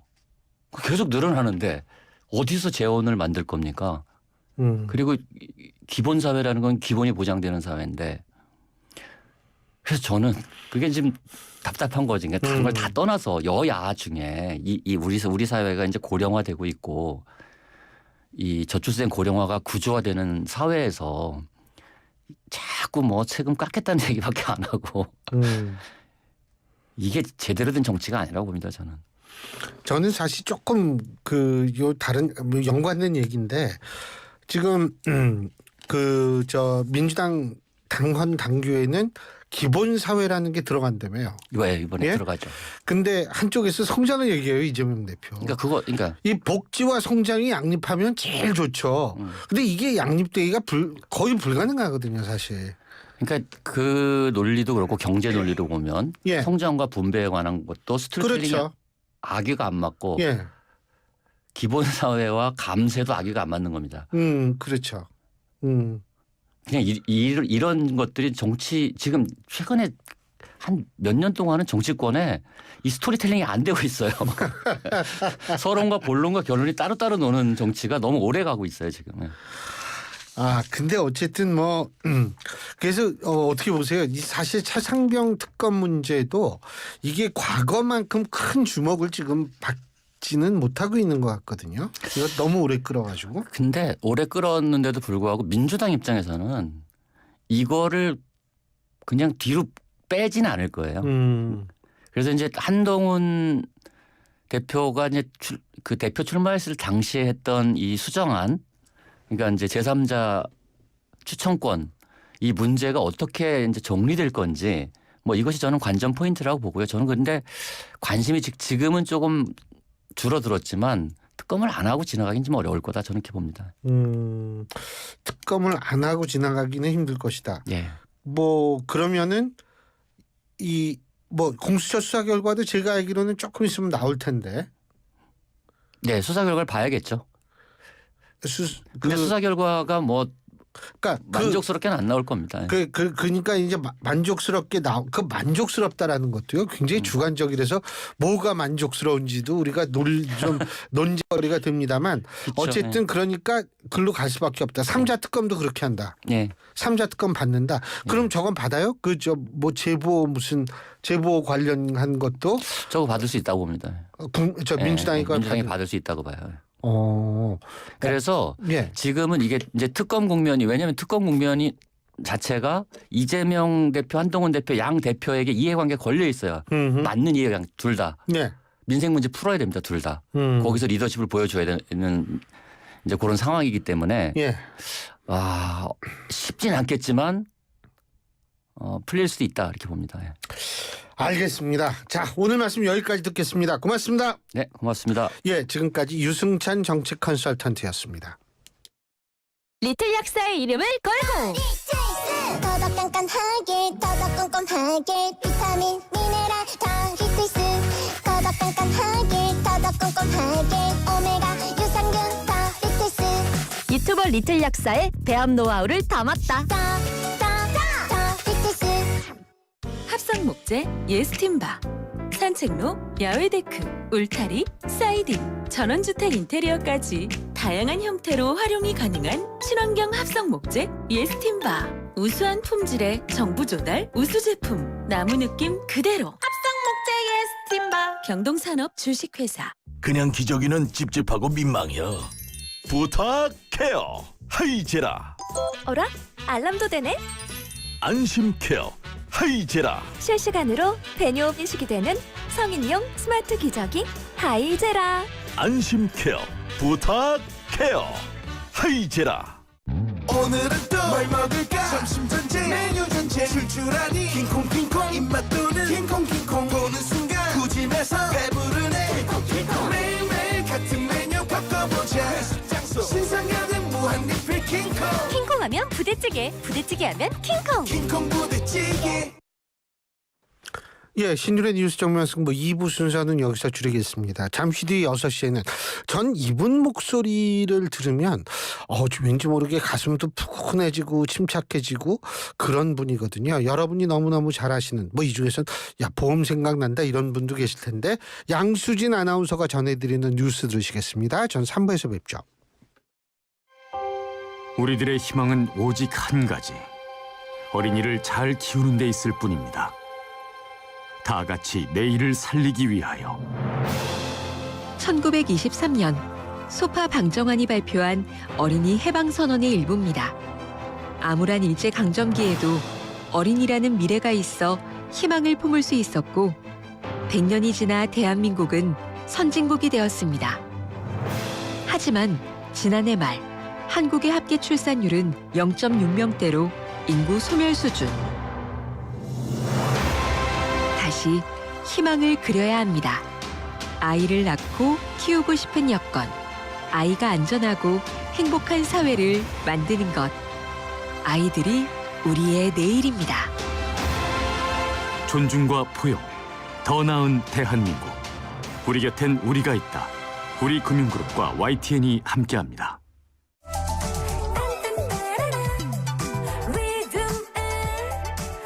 안녕하세요. 가수 솔비입니다. 더위 피해 휴가 떠나는 분들 많으시죠? 즐거운 여행길 되시라고 휴가철 안전운전 수칙 알려드릴게요. 휴가철에는 장거리 운전이 늘어나다 보니 교통사고 발생률도 평상시보다 6% 이상 증가하는데요. 출발 전 차량 상태 체크 중요합니다. 타이어 손상은 없는지, 공기압은 적정한지 살피고요. 차 안에서 전 좌석 안전띠 착용 필수인 거 아시죠? 장거리 운전에 필요하다면 휴게소나 졸음쉼터에서 쉬어가시는 것도 잊지 마시고요. 고속도로 갓길 운전은 절대 안 됩니다. 기본을 지키는 운전이 우리의 생명을 지킨다는 사실 꼭 기억해 주세요. 교통안전 1분 톡. 국토교통부와 한국교통안전공단이 함께합니다. 속도를 줄이면 사람이 보입니다. 제10회 화성송산 포도축제. 올해 10주년을 맞은 화성송산 포도축제가 9월 7일 토요일부터 9월 8일 일요일까지 이틀간 화성 궁평항에서 열립니다. 새콤달콤 송산 포도를 맛보고 즐기는 시간. 화성송산 포도축제에서 만나요. 이 캠페인은 100만 화성시와 함께합니다. 지금 시각은 5시 57분입니다. YTN News FM 삼성과 함께하는 YTN 라디오 57분 날씨와 교통정보입니다. 퇴근길 갑작스레 비가 내리는 곳이 있습니다. 은평구 일부 지역과 상암동을 중심으로 천둥과 번개를 동반한 많은 양의 비가 내리고 있는데요. 밤까지 내륙 곳곳으로는 소나기가 지나겠습니다. 더불어 태풍 종다리가 북상하면서 내일 새벽 제주를 시작으로 차츰 남부 일부 지방에도 태풍의 영향권에 들겠고요. 모레까지 남해안과 제주에는 최고 100mm 이상의 폭우가 예상이 됩니다. 또한 모레는 중부지방에도 비가 내리겠습니다. 한편 내일도 폭염은 계속됩니다. 내일 서울 아침 기온 27도, 한낮 기온은 36도까지 오르겠습니다. 퇴근길 곳곳에 정체가 상당히 심한 가운데 신월여의 지하도로에는 사고까지 발생을 했는데요. 서울 쪽으로 차량이 옆으로 넘어지는 전도 사고가 발생을 하면서 이 부분에서 차량이 밀립니다. 동작대로는 이수역에서 이수교차로 쪽으로 이수교차로를 조금 못 간 지점 3차로를 막고 도로 복구 작업을 하고 있는데요. 이 뒤쪽으로 차량 더디게 이동을 하고 있고요. 경부고속도로 이용해서 부산 가는 길은 한남에서 양재, 서울 쪽으로도 시구간에서 밀립니다. YTN 라디오 57분 날씨와 교통정보였습니다.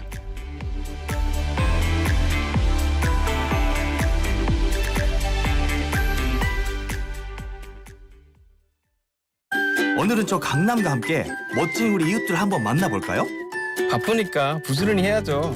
월급날이 제일 기뻐요. 한국의 흥에 반해서 트로트 가수가 됐습니다. 다 함께 내일을 만들어가는 다문화, 이주 배경, 이웃들. 우리는 모두 우리입니다. 공익광고협의회. FM 94.5MHz YTN 뉴스 FM입니다. HLQV.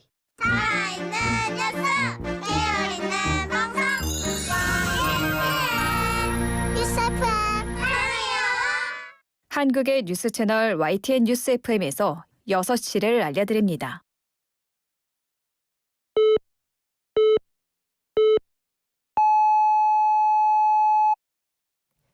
YTN 뉴스 FM 6시 뉴스입니다. 이 시간은 YTN 제공입니다. 국민의힘 한동훈 대표와 더불어민주당 이재명 대표가 오는 25일 오후 3시에 국회에서 여야 대표 회담을 열기로 합의했습니다. 국민의힘은 오늘 언론 공지를 통해 이 같은 계획을 밝혔고 민주당 이해식 당대표 비서실장 역시 브리핑을 통해 이같이 소개했습니다. 한 대표와 이 대표가 예방이나 면담이 아닌 의제를 갖춘 공식 회담을 하는 것은 이번이 처음입니다. 김문수 고용노동부 장관 후보자 인사청문회가 오는 26일에 열립니다. 국회 환경노동위원회는 전체 회의를 열어 이 같은 내용의 인사청문회 실시 계획서를 채택했습니다. 청문회 참고인으로는 이상규 금속노조 충남지부 현대제철 비정규직 지휘장과 김태윤 아리셀 산재피해 가족협의회 공동대표 등이 출석할 예정입니다. 이진숙 방송통신위원장에 대한 헌법재판소의 탄핵 심판 절차가 다음 달 시작됩니다. 헌재는 오늘 탄핵 심판 첫 변론 준비 기일을 다음 달 3일인 오후 2시에 열겠다고 피청구인인 이 위원장 측과 청구인인 국회 측에 통지했습니다. 변론 준비 기일은 정식 변론에 앞서 양측이 주장과 증거 등 쟁점을 정리하는 절차로 정식 변론 기일은 추후 정해질 예정입니다.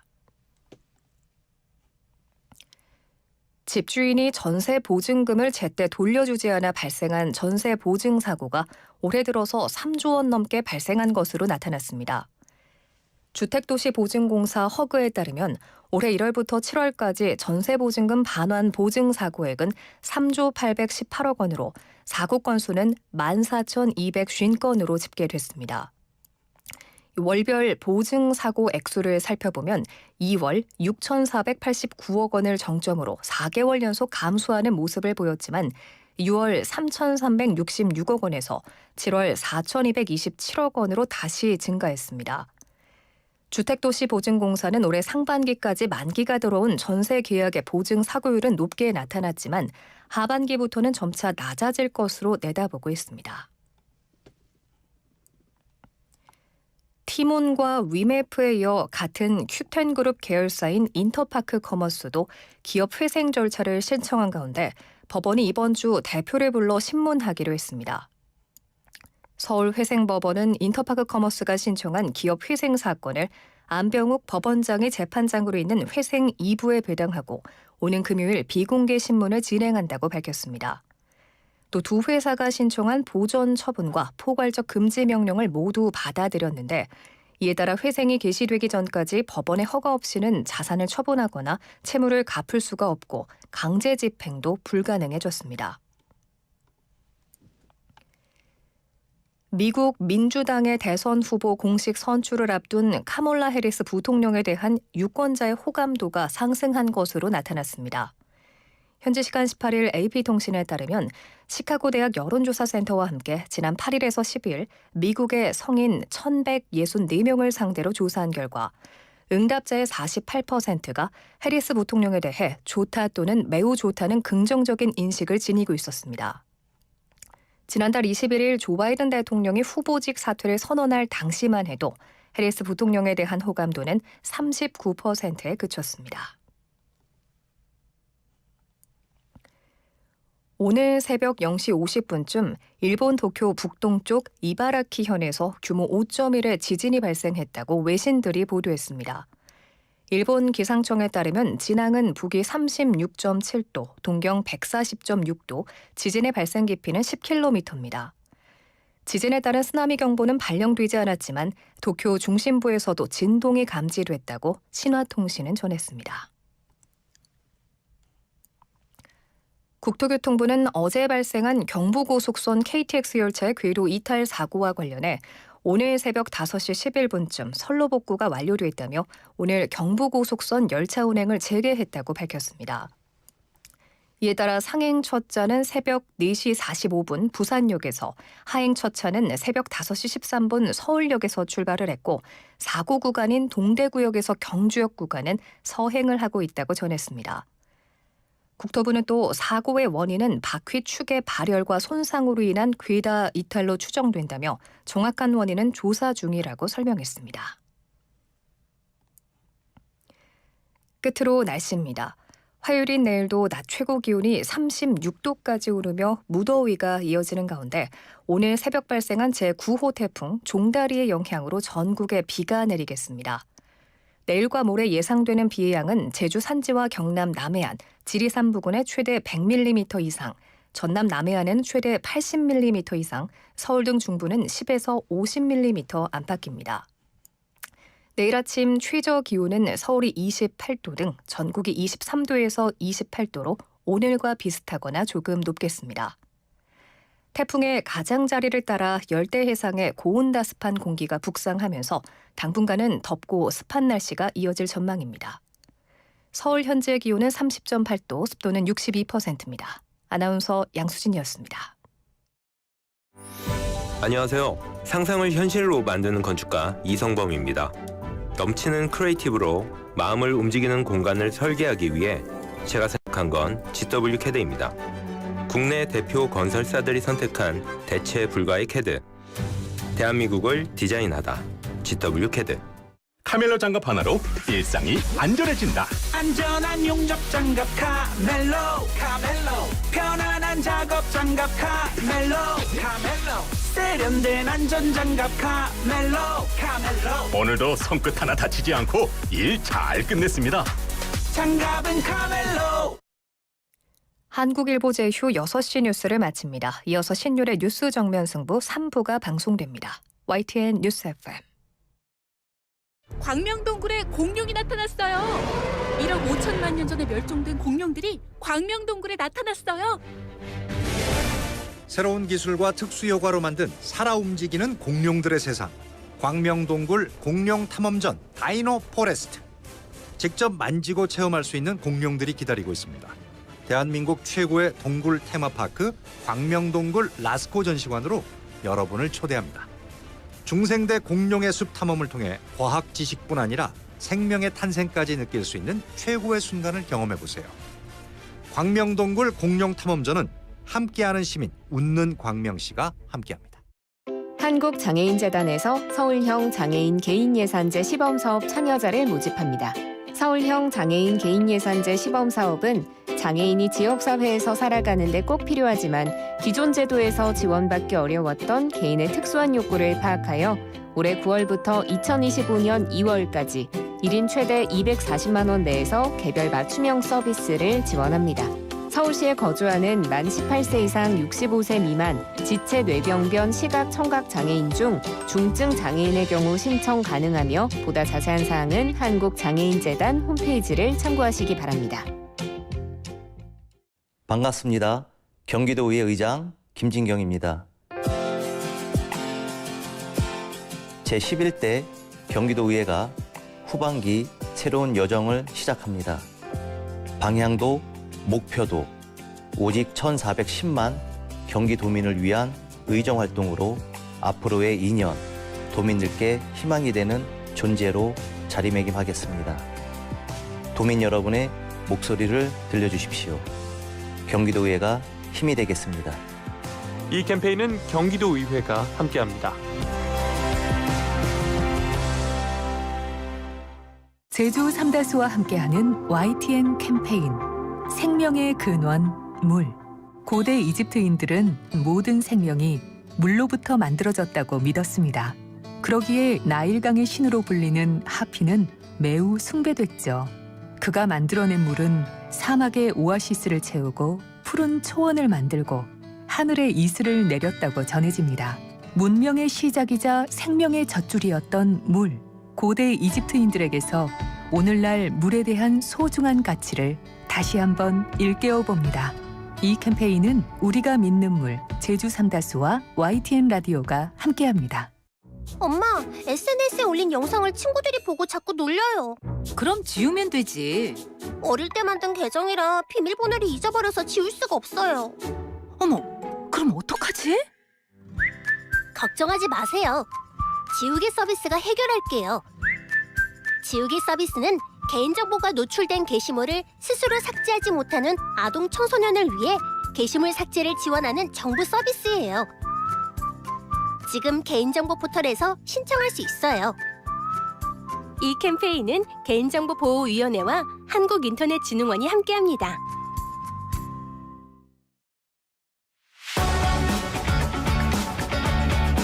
치우치지 않은 공정함에 깊이 있는 분석을 더했습니다. 신율의 뉴스 정면 승부.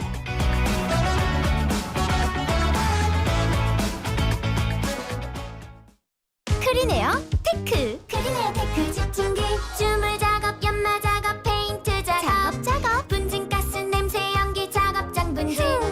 이 세상에 못 없애는 분진이 어딨어. 크리네어 테크 기술력이 끝내줍니다. 크리네어 테크. 크리네어 테크 집중기. 당신은 아마 아직 모를 거야. 장기 렌트 숨은 강자. 아마존카. 아마 믿지 못할 거야. 합리적인 이 가격을. 아마존카. 장기 렌트의 숨은 강자. 홈페이지에서 실시간으로 확인하세요. 아마존카. 안전화가 이렇게 편해도 돼요? 나도 모르게 집에까지 신고 간다니까요. 우린 발이 건강해야 하니까 안전화 아무거나 못 신어요. 내가 안전해야 가족이 안심하지. 그래서 난 꼭 집엔만 신어. 집엔 안전함을 구십하는 확실한 이유가 있다. 생각의 차이가 만드는 가치 집엔. 집엔 안전화.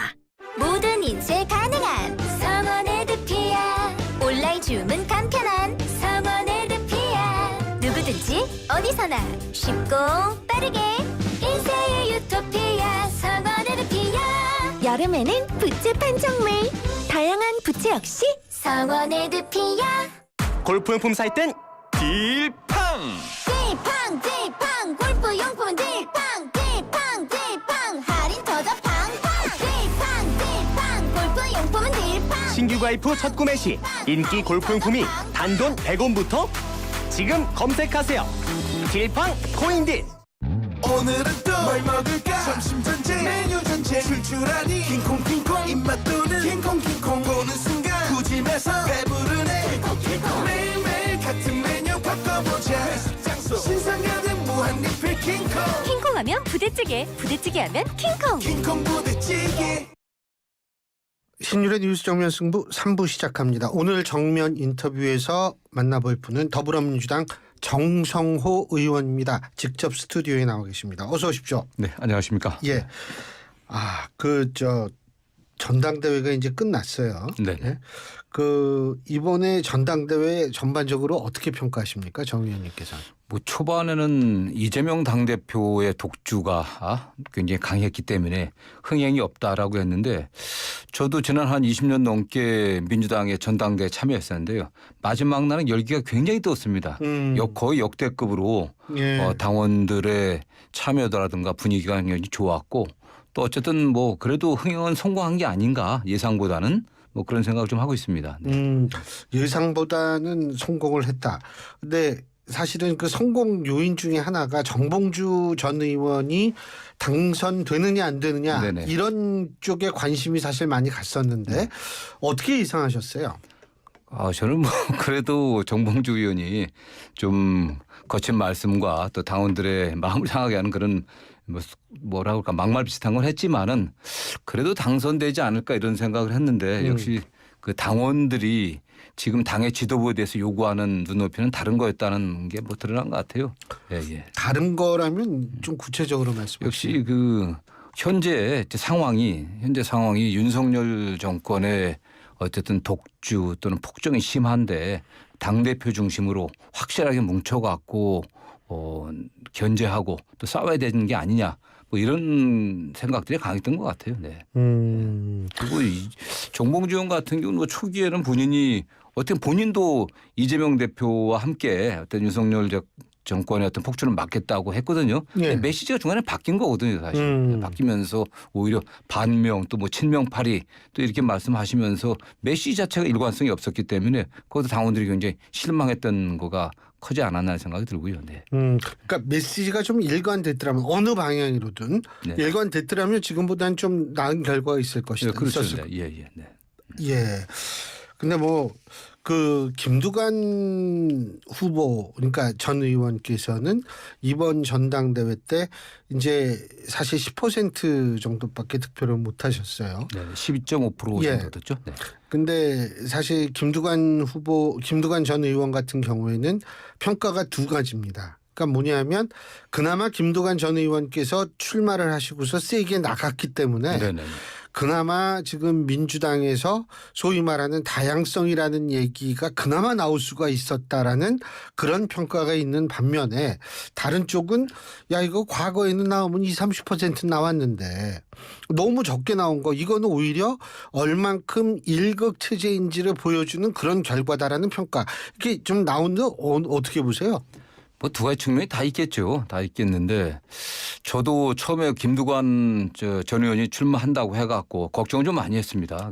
상당히 저는 개인적으로는 의미 있는 득표를 하는 게 좋겠다. 그러나 의미 있는 득표를 하지 못하게 되면은 오히려 뭐 들러리가 되고 이재명 일극체제를 더 뚜렷하게 보이는 그런 역할을 하지 않을까 걱정을 했습니다. 그래서 다만 김두관 전 의원이 뭐 이재명 대표 일극체제 비판 또 이재명 사당화 이런 비판에 집중할 게 아니라 당이 어떻게 나가야 되는지에 대한 분명 그런 노선 투쟁을 했어야 되는 게 아닌가. 어떤 정책적인 어떤 비전들을 제시해야 되지 않았었나는 생각을 해봅니다. 그래서 뭐 이재명 대표 왜냐하면 현재 이재명 대표가 당원이나 지지자들의 압도적 지지를 받은 게 본인이 의도적으로 한 게 아니거든요. 어쨌든 윤석열 정권의 폭주와 무능 또는 이런 거 야당에 대한 뭐 정치보복적 이런 수사들 이런 거에 대한 반사이익이라고 보거든요. 그다음에 지난 2년 동안 아무런 성과가 없습니다.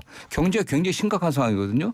국민들이 국정 운영의 전면적인 전환을 요구했습니다. 강서구청장 선거, 뭐 총선, 그다음에 여당의 전당대회 과정에서 당정 관계도 수직적 관계, 수평적 관계를 바꿔라. 그다음에 야당과의 관계도 바꿔라. 이런 요구를 한 거거든요. 근데 전혀 변화가 없었습니다. 그렇기 때문에 그런 변화가 없는 거에 대해서 민주당의 지지자들 강성훈 당원들이 상당히 분노하고 있었고 그렇기 때문에 이재명 대표 중심으로 뭉쳐 싸워야 된다 이런 게 강했거든요. 그렇다고 하면 이재명 대표 체제 일극체제가 이재명 대표가 일부러 그렇게 한 게 아니니까 그것만 비판할 게 아니라 좀 더 전향적인 민주당의 집권을 위해서 어떻게 그걸 극복해야 되는지 당내 다양성과 민주성을 확보하기 위해서 어떻게 해야 되는지 그다음에 지금 현재의 그런 정치체제 이런 상황들 어떻게 바꿔야 되는지 마지막에 좀 얘기했거든요. 개헌 문제도 얘기하고 했었는데 그런 논쟁들을 좀 끌어갔으면 좀 낫지 않았을까 하는 생각을 합니다. 좀. 근데 어쨌든 뭐 지금 그러니까 일극 체제라는 그런 거는 요번에 지도부에서는 친명 일색이다 뭐 이런 얘기들이 많이 나오잖아요. 지금 뭐 그 민주당 내에서 예.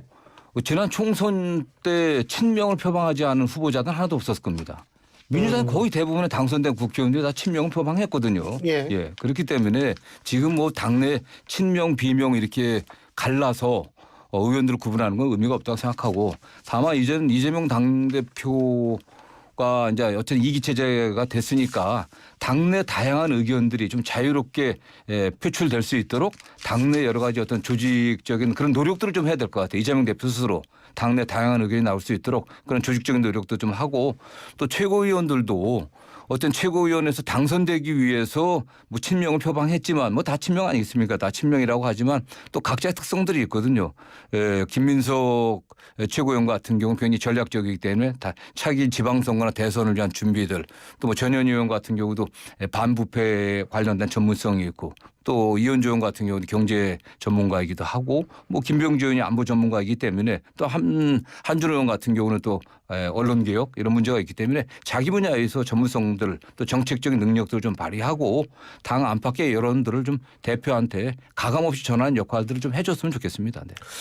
그 향후 그러니까 이기 체제에 있어서의 어떤 대여 관계라는 것은 일기랑 별 차이가 없을 거라고 보세요? 전 좀 달라지지 않겠나 생각합니다. 어떻게? 일기 체제 때는 어쨌든 이재명 대표가 당대표 나가는 것에 대해서 굉장히 참 많이 많았습니다. 물론 이번 전당대회에서도 이재명 대표가 다시 도전하는 것에 대한 비판이 일부 있었지만 당원들의 결과를 보면 당원들은 그렇지 않았거든요. 그리고 이재명 대표 중심으로 해서 윤석열 정권과 싸워야 된다는 의견이 강했기 때문에 그게 큰 문제가 되지 않았습니다.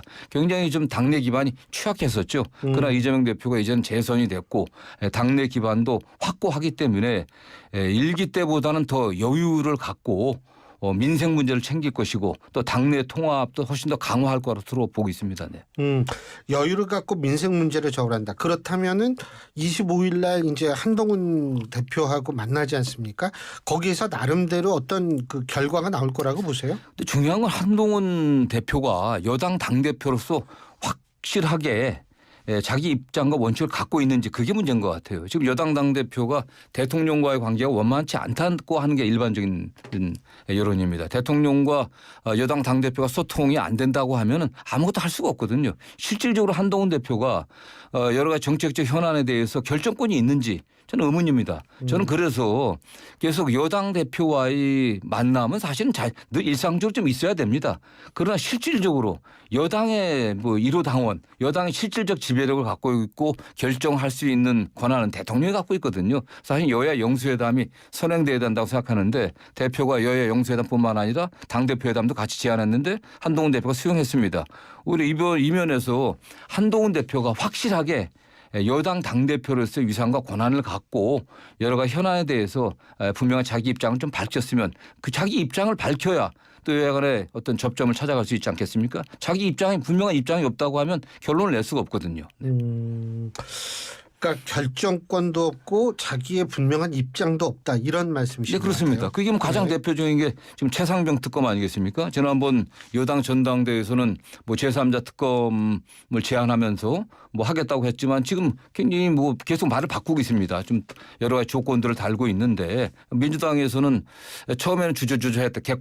공정성을 담보하기 쉽지 않으니까 받지 않겠다는 그런 의견이었는데 저는 뭐 처음부터 받아야 된다고 주장을 계속 해왔습니다. 예, 알고 있습니다. 그렇기 때문에 지금 야당에서 수용한다고 하니까 좀 다른 얘기도 하고 계시거든요. 그 다른 얘기라는 게 결국은 그 제보자 의혹 문제도 뭐 그 문제 관련해서도 야당에서는 같이 그럼 의논하자 수용할 생각이 있다. 저는 수용해 그거 제보자 관련 문제 또는 뭐 거기에서 여러 표현 좀 다르겠지만은 그 문제 관련해서도 저는 야당에서 수용해야 된다고 보고 있습니다. 같이 하면 좋습니다. 그러나 지금 한동훈 대표는 뭐라고 얘기하냐면 당내 논의가 필요하다. 더 논의할 시간이 필요하다고 얘기하는데 당내 논의가 필요하다고는 결국 안 하겠다는 얘기거든요. 그게 결국 대통령실의 입장 또 대통령의 입장은 어떤 형태의 특검을 안 받겠다고 하는 게 분명한 현재까지 입장이거든요. 뭐 거기에 따라가는 거 아니겠습니까, 사실은? 네. 지금 어쨌든 제가 한 가지만 좀 다른 문제인데 지금 이재명 대표는 성장을 다시 이제 이 회복시키겠다라고 네네. 얘기를 했죠. 근데 이게 제가 잘 모르겠는 게 민주당 당원 당규에는 지금 기본사회가 들어갔죠 이번부터. 네네.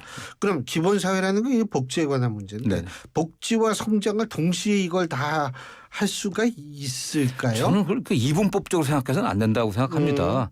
성장 없이 전체 경제의 파이가 커지지 않고서 어떻게 복지를 강화할 수 있겠습니까? 그다음에 기본사회는 복지에 좀 한 발 더 나가고 우리 전 분야에 걸쳐서 최소한 기본적인 인간다운 삶을 갖출 수 있는 그런 조건을 만들어주자고 하는 건데 성장 없이 어떻게 복지가 가능하지 않겠죠. 지금 더군다나 지금 뭐 국내 경제가 굉장히 어렵지 않습니까? 정부가 지금 기업의 가치를 현실화하겠다고 해서 여러 가지 밸류업 정책들 내놨지만 기업이 아예 호응도 안 하고 있습니다. 아무 성과가 없어요.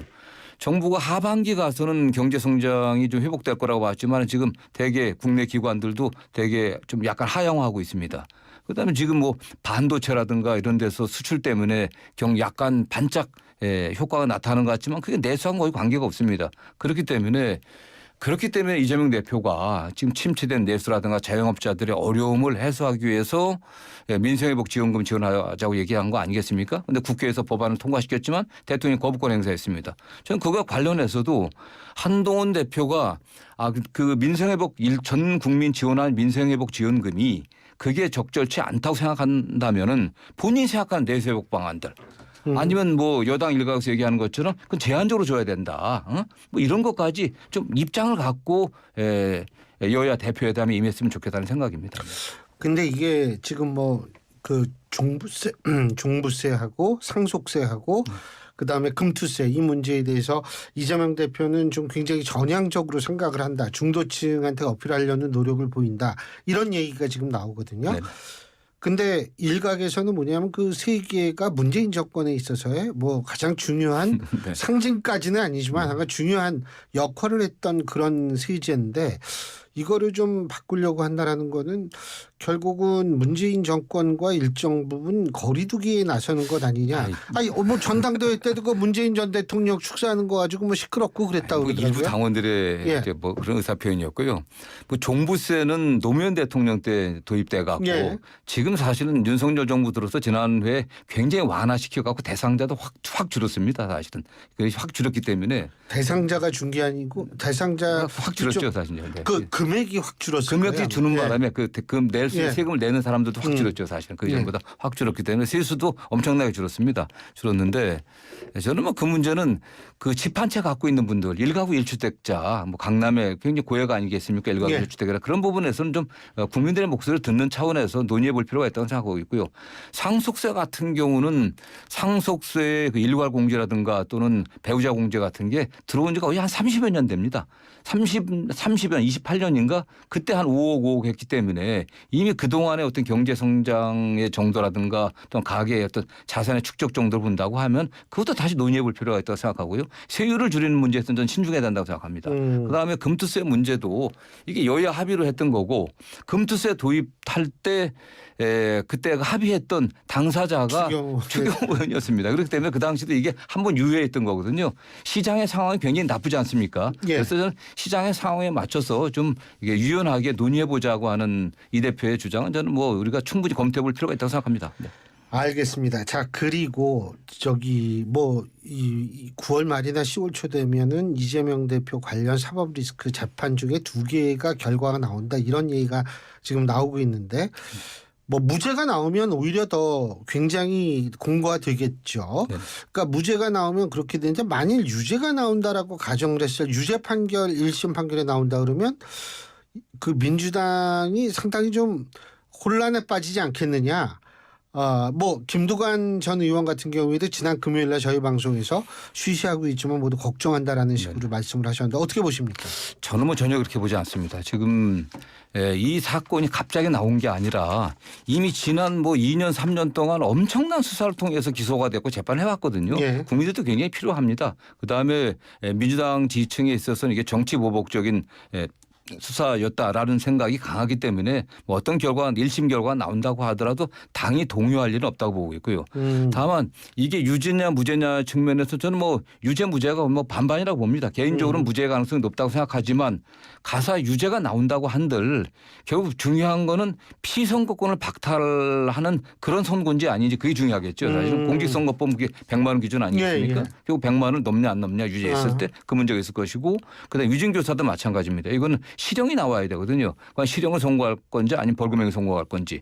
근데 저는 뭐 개인적으로는 충분히 무죄 가능성도 있기 때문에 뭐 결과를 봐야 할 것이고 그러나 결과가 어떻게 나온다고 하더라도 이재명 대표에 대한 1심 판결 때문에 당이 무슨 분열하거나 동요할 가능성은 현재로서는 없습니다. 왜냐하면 뭐 이번 전당대 과정에서 보여준 당원들의 이재명 대표에 대한 압도적 지지 이런 상황에서 당내에서 어떤 분들도 이게 정치보복적 수사인데 이거에 대해서 결과가 이렇게 나왔다고 해서 대표를 흔들려고 하려고 하는 어떠한 시도는 불가능할 겁니다. 예. 일각에서는 그 김경수 전 지사 복권 가지고 야 이분이 이게 11월 달에 온대더라 막 이렇게 하는데 어떻게 그 이분이 11월 달에 귀국한다 하더라도 뭐 이렇게 큰 변수가 될까요? 어떻게 보세요? 저는 그렇게 보지는 않습니다. 예. 뭐 김경수 지사는 민주당이 굉장히 중요한 자산이죠. 뭐 노무현 전 대통령도 모셨고 문재인 대통령도 모셨고 국회의원 또 경남지사였지 않습니까? 그래서 예. 저는 뭐 당에 들어오셔갖고 중요한 게 그 민주당이 정권을 탈환한 어쨌든 정권 교체하는데 역할을 나름대로 했으면 좋겠다는 게 제 생각입니다. 그 역할을 한다라는 거는 결국은 이재명 대표 그러니까 이재명 대표 체제를 좀 서포트하는 역할을 했으면 좋겠다 이 말씀이시죠. 본인의 의지와 어떤 게 중요하지 않겠습니까? 어떤 예. 역할을 맡을지는 뭐 그런 측면에서 잘 결정할 것으로 보고 있습니다. 근데 비명계의 구심점이다 뭐 이런 거는 아니다 이 말씀이시죠. 그럴 가능성은 없습니다. 네. 예, 그럴 가능성이 없는 이유는요. 지금 당내에 뭐 비명계가 비명이 없으니까. 글쎄 저도 이제 사실은 딴 데서 제가 멘트할 때 그런 얘기 많이 아니 구심점을 하더라도 뭐 사람이 좀 있어야지 하지 이게 사람이 거의 없는데. 예. 그래서 이제 그렇다는 말씀이시죠. 그 본인 또 그런 스타일이 아니시거든요. 김경수 지사가 굉장히 합리적이시고 또 예. 점잖고 그런 분 아니겠습니까? 그래서 또 좋은 인상을 국민들이 주고 있는데 결국 뭐 귀국하시면 뭐 대표와도 만나고 또 문재인 대통령과도 만나지 않겠습니까? 또 이재명 대표도 문재인 대통령 곧 뭐 조만간 예방한다고 돼 있는데 결국 대통령께서도 당내 통합을 문재인 전 대통령께서 당내 통합을 강조하셨거든요. 뭐 그런 측면에서 같이 가지 않을까 생각합니다. 네. 그렇군요. 그러니까 김경수 전 지사 근데 물론 이제 좀 다른 얘기인데 김동연 경기도지사는 어떻게 보세요? 뭐 굉장히 훌륭하시죠 사실. 예. 그 전국의 16개 광역지방자치단체장 중에서 김동연 지사가 2등 최근에 뭐 1등, 2등 하고 있습니다. 예. 굉장히 그 성과가 좋으시고 민주당 훌륭한 자산이고 굉장히 유능한 분 아니겠습니까? 저는 뭐 상황이 어떻게 될지 모르지만은 또 나름대로 도정에서 성과를 내고 또 다음 대선 때 그것도 본인의 의지가 달렸는데 아직까지는 뭐 구체적 의지를 말씀하고 있지는 않기 때문에 일각에서는 뭐 여러 가지 뭐 비명계 또는 뭐 친문 세력들을 규합한다고 하는데 그런 거 제가 뵙기는 그런 의도로 그렇게 하지는 않고 있는 것 같아요. 한 가지만 더 여쭤보는 게 호남이 조금 흔들린다라는 분석이 있습니다. 어떻게 보십니까? 저는 뭐 그렇게 보지는 않습니다. 어쨌든 뭐 민주당이 호남 없이 집권하긴 불가능한 거 아니겠습니까? 다만 우리 호남의 민주당 국회의원들께서 정치인들이 더 분발해야 되겠다는 생각을 저는 하고 있습니다. 더 지금 지역 내에서 더 존재감을 높일 수 있고 지역 주민들 더 겸손하게 의정활동하고 또 중앙에 와서 DJ 이후에 호남을 대표할 만한 정치인들이 지금 없거든요. 이번에 뭐 박지원 의원이나 정동영 의원 같은 중진들이 들어오셨기 때문에 그분들 중심으로 해갖고 또 신진 의원들이 좀 많이 활동을 좀 보여줬으면 좋겠습니다. 알겠습니다. 시간이 금방 갔네요. 참 한 가지 더. 그 얼마 전에 그 농담 방송에서 농담으로 그 이준석 대표 의원 얘기했다 아주 곤혹을 찢으셨다 그러던데 예? 이거 농담으로 좀 이걸 해야지. 그러니까 그 밸런스 게임에서 그렇지 그냥 웃자고 한 얘기인데 웃자고 한 얘기인데 이 정치에 너무 낭만과 여유가 없어진 것 같아요. 그냥. 맞습니다. 그건 진짜 농담입니다. 알겠습니다. 오늘 말씀 여기까지 듣죠. 고맙습니다. 네, 감사합니다. 예, 지금까지 더불어민주당 정성호 의원이었습니다.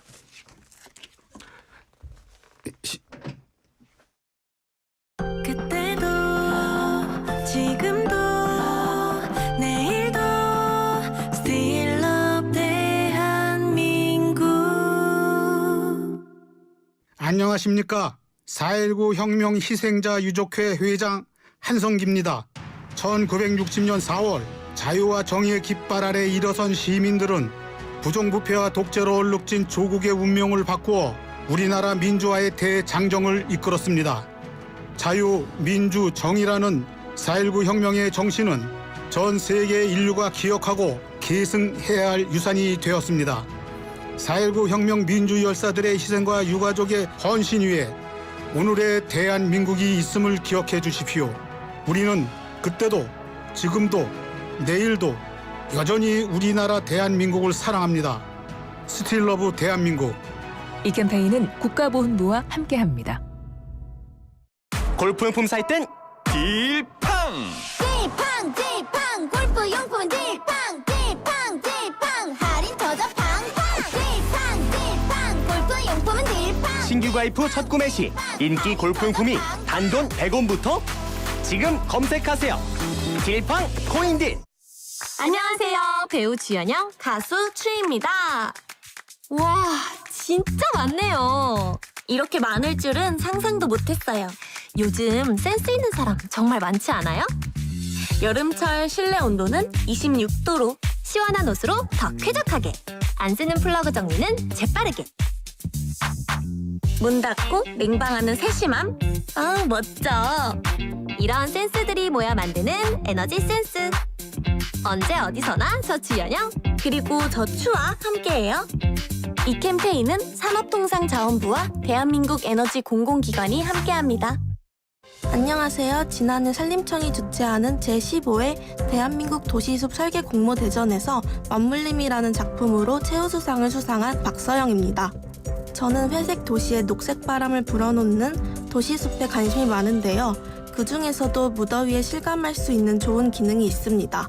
숲은 여름 한낮 평균 기온을 3도에서 7도 낮추어주고 미세먼지도 줄여줍니다. 시원한 휴식 공간을 제공하는 도시숲. 이제 숲은 선택이 아니라 필수입니다. 숲과 함께라면 무더위도 거뜬하겠죠? 이 캠페인은 모두가 누리는 가치 있고 건강한 숲을 만들어가는 산림청과 함께합니다. MBC 건축 박람회. 많은 관람객과 최고의 마케팅을 자랑하는 MBC 건축 박람회가 8월 22일부터 25일까지 일산 킨텍스에서 개최됩니다. 건축자재, 인테리어, 전원주택, 이동식 주택, 리모델링, 조경 등 건축과 주택에 관한 다양한 제품이 전시되는 박람회에 많은 관람 바랍니다. 통화전람.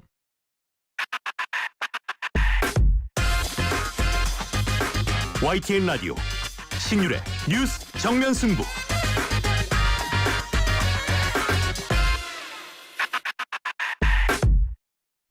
나 환승할래. 진짜?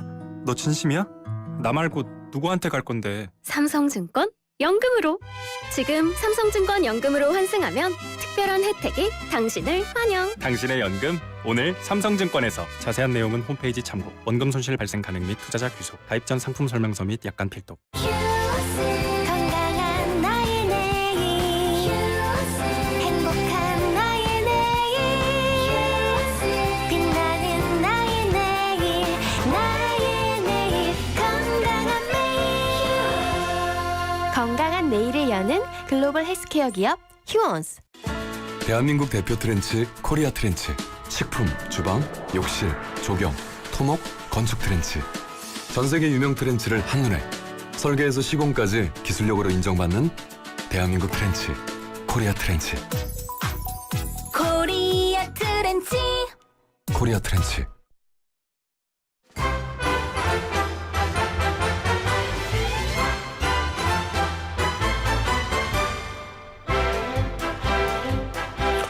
신율의 뉴스 정면 승부 4부 시작합니다. 오늘 4부 이 시그널 음악을 들으면 전 왠지 모르게 서부 개척시대가 자꾸 생각이 나는데 그렇습니다. 이 우리나라 여론조사에서 다루는 것들이 지금 좀 투쟁적 성격이 많죠. 그래서 이제 저희가 이 여론조사 다룰 필요가 또 생기는 건데 매주 월요일 날 여러분들께 선보이는 코너 김봉신의 신율의 신과 함께 하는 여론조사 분석 코너 신과 함께입니다. 오늘도 메타보이스의 김봉신 부대표 나와 계십니다. 어서 오십시오. 안녕하십니까.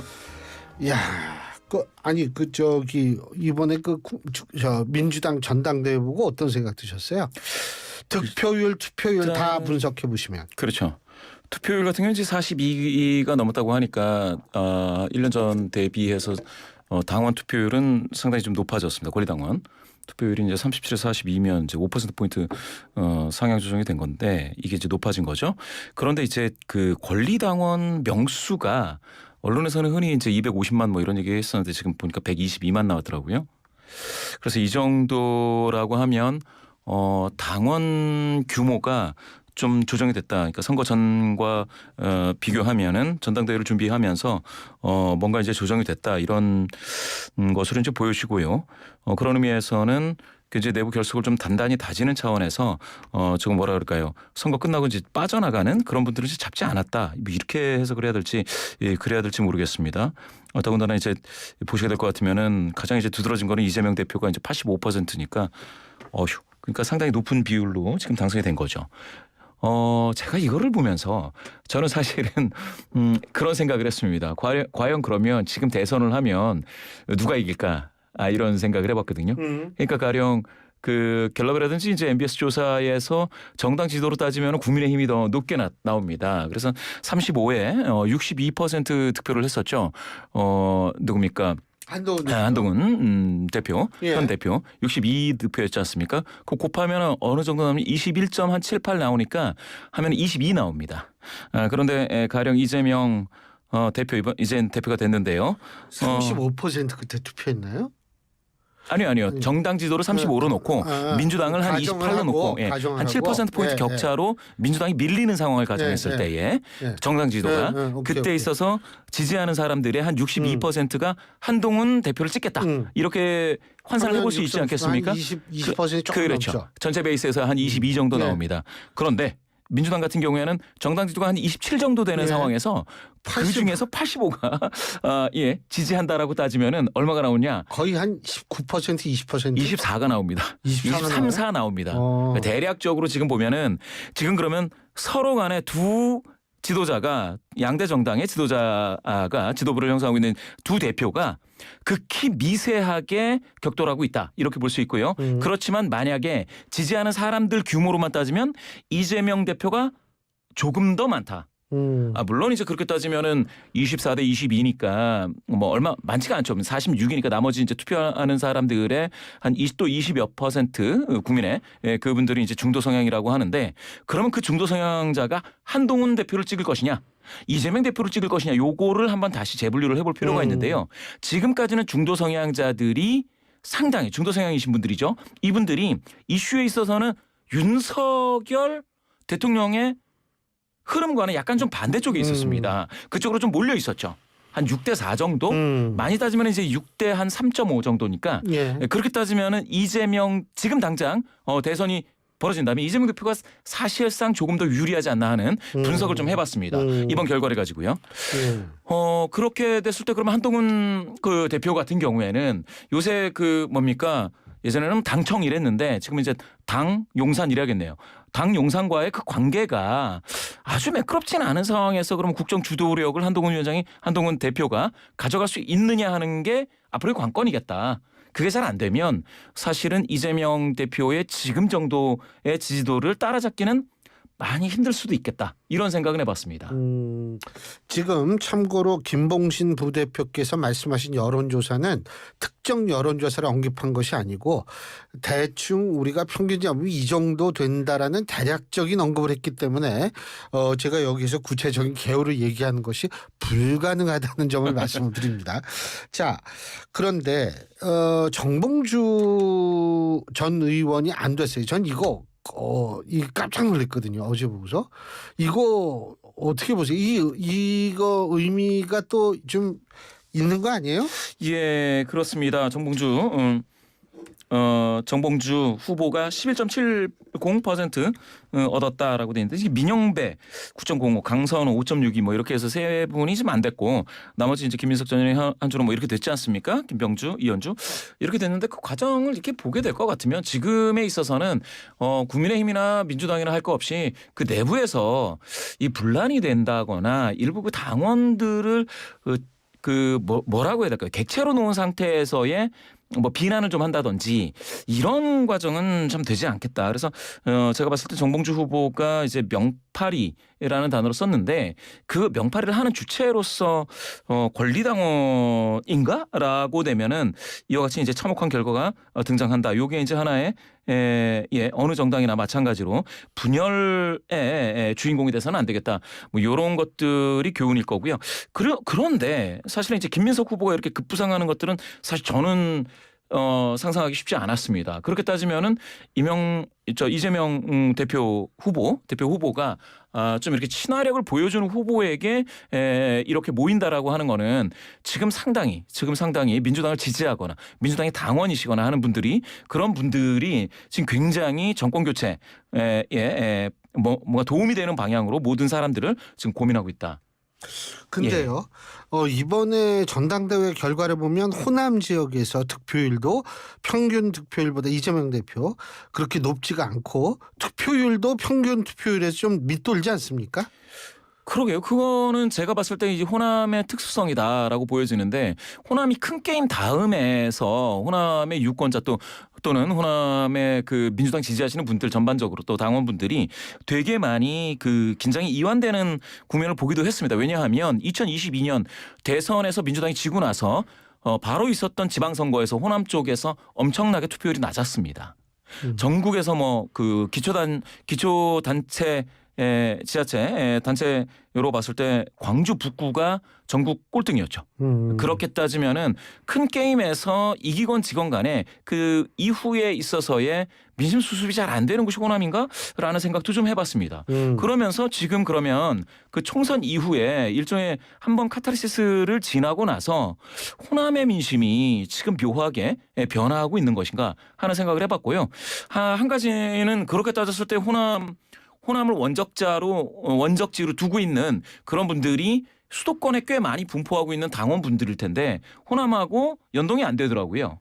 그런 거를 따지고 보면 또 재미있다. 그 연동이 안 된다. 예, 그렇습니다. 그러면 호남에서 투표율이 이제 거의 20% 수준까지 이제 하락을 했었지 않습니까? 그렇게 따지면은 그 수도권에서도 굉장히 낮게 되고 뭐 그러지 않을까라고 생각을 했는데 역시 뭐 이재명 대표 후보에 대한 지지도도 약간 더 빠지지 않을까 하는 그런 생각도 해봤는데 그 가설은 틀렸죠. 수도권에서는 상당히 이재명 대표에 대한 지지도도 회복이 됐고요. 그리고 이제 투표율도 어느 정도는 나왔다라고 볼 수가 있겠고 그런 의미에서 지금 호남이 오히려 호남의 많은 분들이 수도권으로 나가 있는 사람과 그 호남에 원래 이제 원적지로 있는 분들하고 그냥 호남에 거주하시는 분들하고 뭔가 좀 다르다. 그리고 호남이 굉장히 좀 뭐랄까 박탈감을 느끼고 있다 지금. 그거는 많이 지지를 해왔던 그런 민주당의 전당대회도 참여율이 이제 현저히 떨어진다라고 하는 거는 민주당으로서는 하나의 숙제가 되겠네요. 자, 그리고 이제 그 여론조사를 좀 여쭤볼 텐데 리얼미터가 에너지경제신문 의뢰로 지난 8월 12일부터 16일까지 전국 18세 이상 2,009명을 대상으로 ARS를 통한 여론조사를 실시한 겁니다. 자세한 것은 중앙선거 여론조사 심의위원회 홈페이지를 참조하시면 되시는 여론조사인데 이 여론조사에서 사실 윤석열 대통령 지지율이 오차범위 내지만 전주 대비 2.9%포인트가 빠졌어요. 예?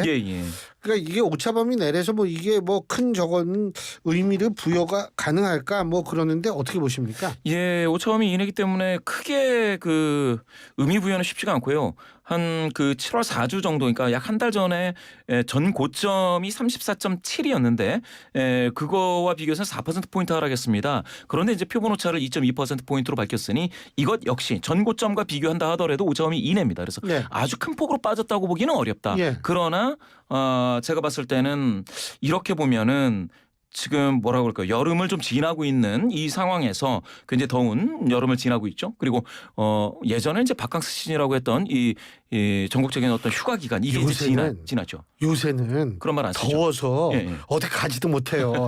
바닷가 가면 모래가 뜨거워가지고 어떻게 다니지도 잘 못한대요. 맞습니다. 그 휴가 기간이 지났는데 빠지고 있다. 요거는 제가 봤을 때는 별로 좋은 것 같지 않습니다. 경제적인 부분 또 특히나 이제 최근에 있어서의 독립기념관 관장과 관련된 이제 논란 여러 가지 지금 논란이 있는데요. 이 논란 속에서 약간 좀 이렇게 빠져 있다. 그러니까 어떠한 논란, 어떤 이슈 제기로도 지금 대통령 긍정률은 회복되고 있지 못하다라는 게 이제 하나고요. 그렇게 따지면 전화조사로 조사했을 땐 더 빠진다는 얘기입니다. 잠깐 그러니까 회복되지 못하고 있다라는 건 그러니까 한두 달 전부터 계속 그러니까 비슷한 지지율을 유지하고 있다라는 의미로 이해해도 되는 겁니까? 예. 지금은 이제 박스권에서 횡보하고 있는데 34.7에서 30.7이니까 4%포인트 전고점에서 하락하는 요 사이 기간이 사실은 이게 꼭 하락할 기간은 아니거든요. 여름에 이제 휴가철을 갔다 오면은 많은 분들이 조금은 이제 관대해지고 이렇게 될 텐데 여기에서 상승 반전을 하지 못하고 있다라는 거는 사실상 여러 가지 이슈에서 예전 같으면은 광복절 특사라든지 이런 이슈로 꽤 성적을 거두는 그런 대통령 전직 대통령들이 있었습니다. 광복절 특사를 하면 글쎄요 이제 생계형 그런 분들도 이제 많이 구제를 해주고 그렇게 되기 때문에 이게 긍정적으로 반영이 되게 되거든요.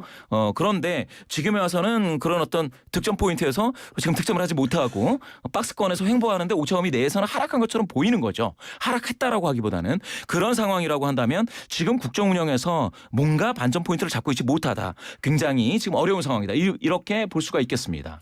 근데 이 여론조사에서 국민의힘이 또 떨어졌어요. 지지율이. 그 민주당은 올라갔는데 이게 민주당의 컨벤션 이펙트 때문에 그런가요? 그게 이제 저도 이제 그거를 눈여겨봤는데요. 컨벤션이 발생할 수 있는 기간이 이제 뚜렷하지는 않아요. 민주당은 전국 순회 방식이지 않겠습니까? 예. 그렇기 때문에 컨벤션이 이제 뚜렷하게 나타나기가 쉽지가 않습니다. 그런데 민주당 오차범위 이내에서 이지만 5.4%포인트 상승했습니다. 이내입니다. 그러니까 민주당은 횡보라고도 하겠는데요. 이게 놀라운 게 국민의힘이 6.8%포인트 하락했는데 이거 오차범위를 넘어선 겁니다. 게다가 그렇게 되다 보니까 42.2 민주당 그리고 국민의힘이 31.0인데 이게 이제 두 자릿수 격차가 나버렸지 않습니까? 예. 이렇게 되면은 국민의힘은 뭔가 그거 왜 그래요? 한 대 맞은 것 같은. 왜 맞아요? 글쎄요. 제가 봤을 때는 당청 관계라든지 이런 전반적인 부분에 있어서 자기 목소리를 못 냈다? 저는 조금 그렇습니다. 지금은 어떻게 보면은 제가 이런 말씀을 드릴 계제는 아니지만 대통령실에서도 새로운 그 여당 대표가 이제 등장하면 같이 맞춰서 민생 현안이라든지 이런 것들을 좀 풀어나가야 되는데 그게 뭔가 엉켜 있는 거 아닌가 이렇게 좀 생각이 들고요. 그러면 이대로 가면은 이거는 제가 봤을 때는 대통령실도 힘들고 여당도 힘들어지는 이런 상황입니다. 왜냐하면 더군다나 조국혁신당은 9.7로서 두 자릿수 회복을 할 것이냐 바로 코앞에 두고 있거든요. 그래서 민주당하고 합치면 이게 벌써 50%가 됩니다. 이게 리얼미터 ARS 조사이지 않습니까? 그런데 이게 전화조사로 가더라도 그러면 이렇게 되면 두 야당이 합쳐지면 국민의힘을 압도한다는 얘기인데 이렇게 보면은 지금 대통령실과 여당은 서로 간에 뒷다리를 잡고 있는 그런 형국이 되고 서로 실타래를 풀기보다는 잡아당기고 있어가지고 엉키고 있는 그런 상황이지 않겠느냐 이렇게 볼 수밖에 없겠죠. 그러면 만일 국민의힘이 대통령실과 좀 차별화 행보를 보이면서 자기 목소리를 낼 경우에는 좀 이게 달라질까요? 그게 아까도 정봉주 후보 말씀드렸다시피 그 진영 내에서 파열음을 낼 때는 되게 조심해야 됩니다. 그렇게 됐을 때 지금 만약에 한동훈 체제에서 뭔가 좀 다른 목소리를 낸다고 했을 때는 뭔가 당심이라든지 민심에 기반한 어떤 그러한 이야기들이 나와야겠죠. 무조건적으로 이렇게 서로 간에 다툼이 있는 것처럼 보이는 거는 좋지 않을 거고요. 제가 봤을 땐 그래서 민생 현안을 들고 만나는 것들이 더 좋겠다라는 거고 지금처럼 독립기념관 이런 제가 인사 문제는 이렇게 되면은 엉키고 여당이 인사 문제에 대해서도 어느 정도 목소리 내야 되는 건 맞습니다. 가닥을 잡아야죠. 자, 이 한국갤럽이 19일 날 시사저널의 의뢰로 지난달 7월 2일부터 19일까지 각계 전문가 500명 그리고 일반 국민 500명을 대상으로 조사한 결과고요. 최대 3명까지 중복 응답을 허용했다고 합니다. 근데 이거는 정당 지지율이 포함되어 있지 않기 때문에 중앙선거 여론조사심의위원회 홈페이지에 등록할 필요는 없는 여론조사인데 이 조사 보니까 윤 대통령에게 가장 큰 영향을 미치는 인물 1위가 김건희 여사, 그리고 2위가 한동훈 대표, 3위는 이재명 대표 뭐 이런데 어떻게 보세요? 예, 여론조사 자체가 뭐가 잘못된 건 아닌데 결과를 보고 이 정도면은 이거 대통령실은 이런 결과는 정확히 좀 볼 필요가 있겠다. 왜냐하면 방금 말씀하신 걸 비율로 이제 따지자면 전문가 57.4%가 김건희 여사를 꼽았습니다. 그러니까 10명 중 6명인데요. 예. 그런데 4등이 전문가 중에서 뭐 2등은 이제 한동훈 대표, 그리고 3등은 이재명 대표 이렇게 나왔는데요. 4등이 이게 이제 역술인이라고 되어 있는데 천공이 13.4%입니다. 그러니까 두 자릿수로 나온 그 인물이 4명 있는데 그중에 1등은 김건희 여사, 4등은 천공. 그런데 이게 두 명을 합치면 이게 70이 넘어요. 그러면 전문가분들 중에서 10명 중 7명이 김건희 여사 또는 천공이다. 근데 이 두 분은 뭐라고 해야 될까요? 이거는 국민들께서 권력을 주신 분들은 아니에요. 그냥 대통령 옆에 그 조언을 할 수 있는 분들인데 이게 이렇게 나온다라는 거는 대통령은 그러면 공식적인 그 국민 다수로부터 위임받은 어떤 그 권력을 행사하는 데 있어서 굉장히 지금 개인적인 수준에 머물러 있다. 예. 알겠습니다. 이건 다음 주에 또 얘기를 하세요. 오늘 알겠습니다. 여기까지 하겠습니다. 고맙습니다. 감사합니다. 예, 지금까지 메타보이스의 김봉신 대표였습니다. 오늘을 기록하는 소리, 내일을 준비하는 소리, 그리고 인생을 돌아보는 소리. 모두의 성장을 고민하는 브랜드 오럼, 오래도록 가치 있는 평생 소장품을 만듭니다. 당신의 이야기가 완성되는 곳. 합성 목재 예스팀바, 산책로, 야외 데크, 울타리, 사이딩, 전원주택 인테리어까지 다양한 형태로 활용이 가능한 친환경 합성 목재 예스팀바. 우수한 품질의 정부 조달 우수 제품, 나무 느낌 그대로. 합성 목재 예스팀바. 경동산업 주식회사. 오늘은 또 뭘 먹을까? 점심 전쟁, 메뉴 전쟁, 출출하니 킹콩킹콩 입맛 도는 킹콩킹콩 보는 순간 구집에서 배부르네 킹콩킹콩 매일매일 같은 메뉴 바꿔보자 회식 장소 신상가는 무한리필 킹콩 킹콩하면 부대찌개, 부대찌개하면 킹콩. 킹콩 부대찌개. 압도적 보수인하, 총보수 연 0.0099%, 코덱스 미국 S&P 500TR. 이것은 코덱스의 도전이자 미국 ETF 투자의 새로운 기회. 삼성자산운용 코덱스. 합성 총보수 연 0.0798% 및 거래 수수료 발생 가능. 자산 가격 변동에 따른 원금 손실 시 투자자 귀속. 투자 설명서 필독. 예, 조금 전까지 이곳 상암동에는 비가 엄청 내렸습니다. 여러분이 계신 곳은 어떨지 모르겠습니다. 자, 이 동남아 기후 속에서 여러분 그래도 잘 견디시기 바라겠고요. 전 내일 저녁 5시에 여러분 다시 찾아뵙겠습니다. 신유리였습니다. 고맙습니다.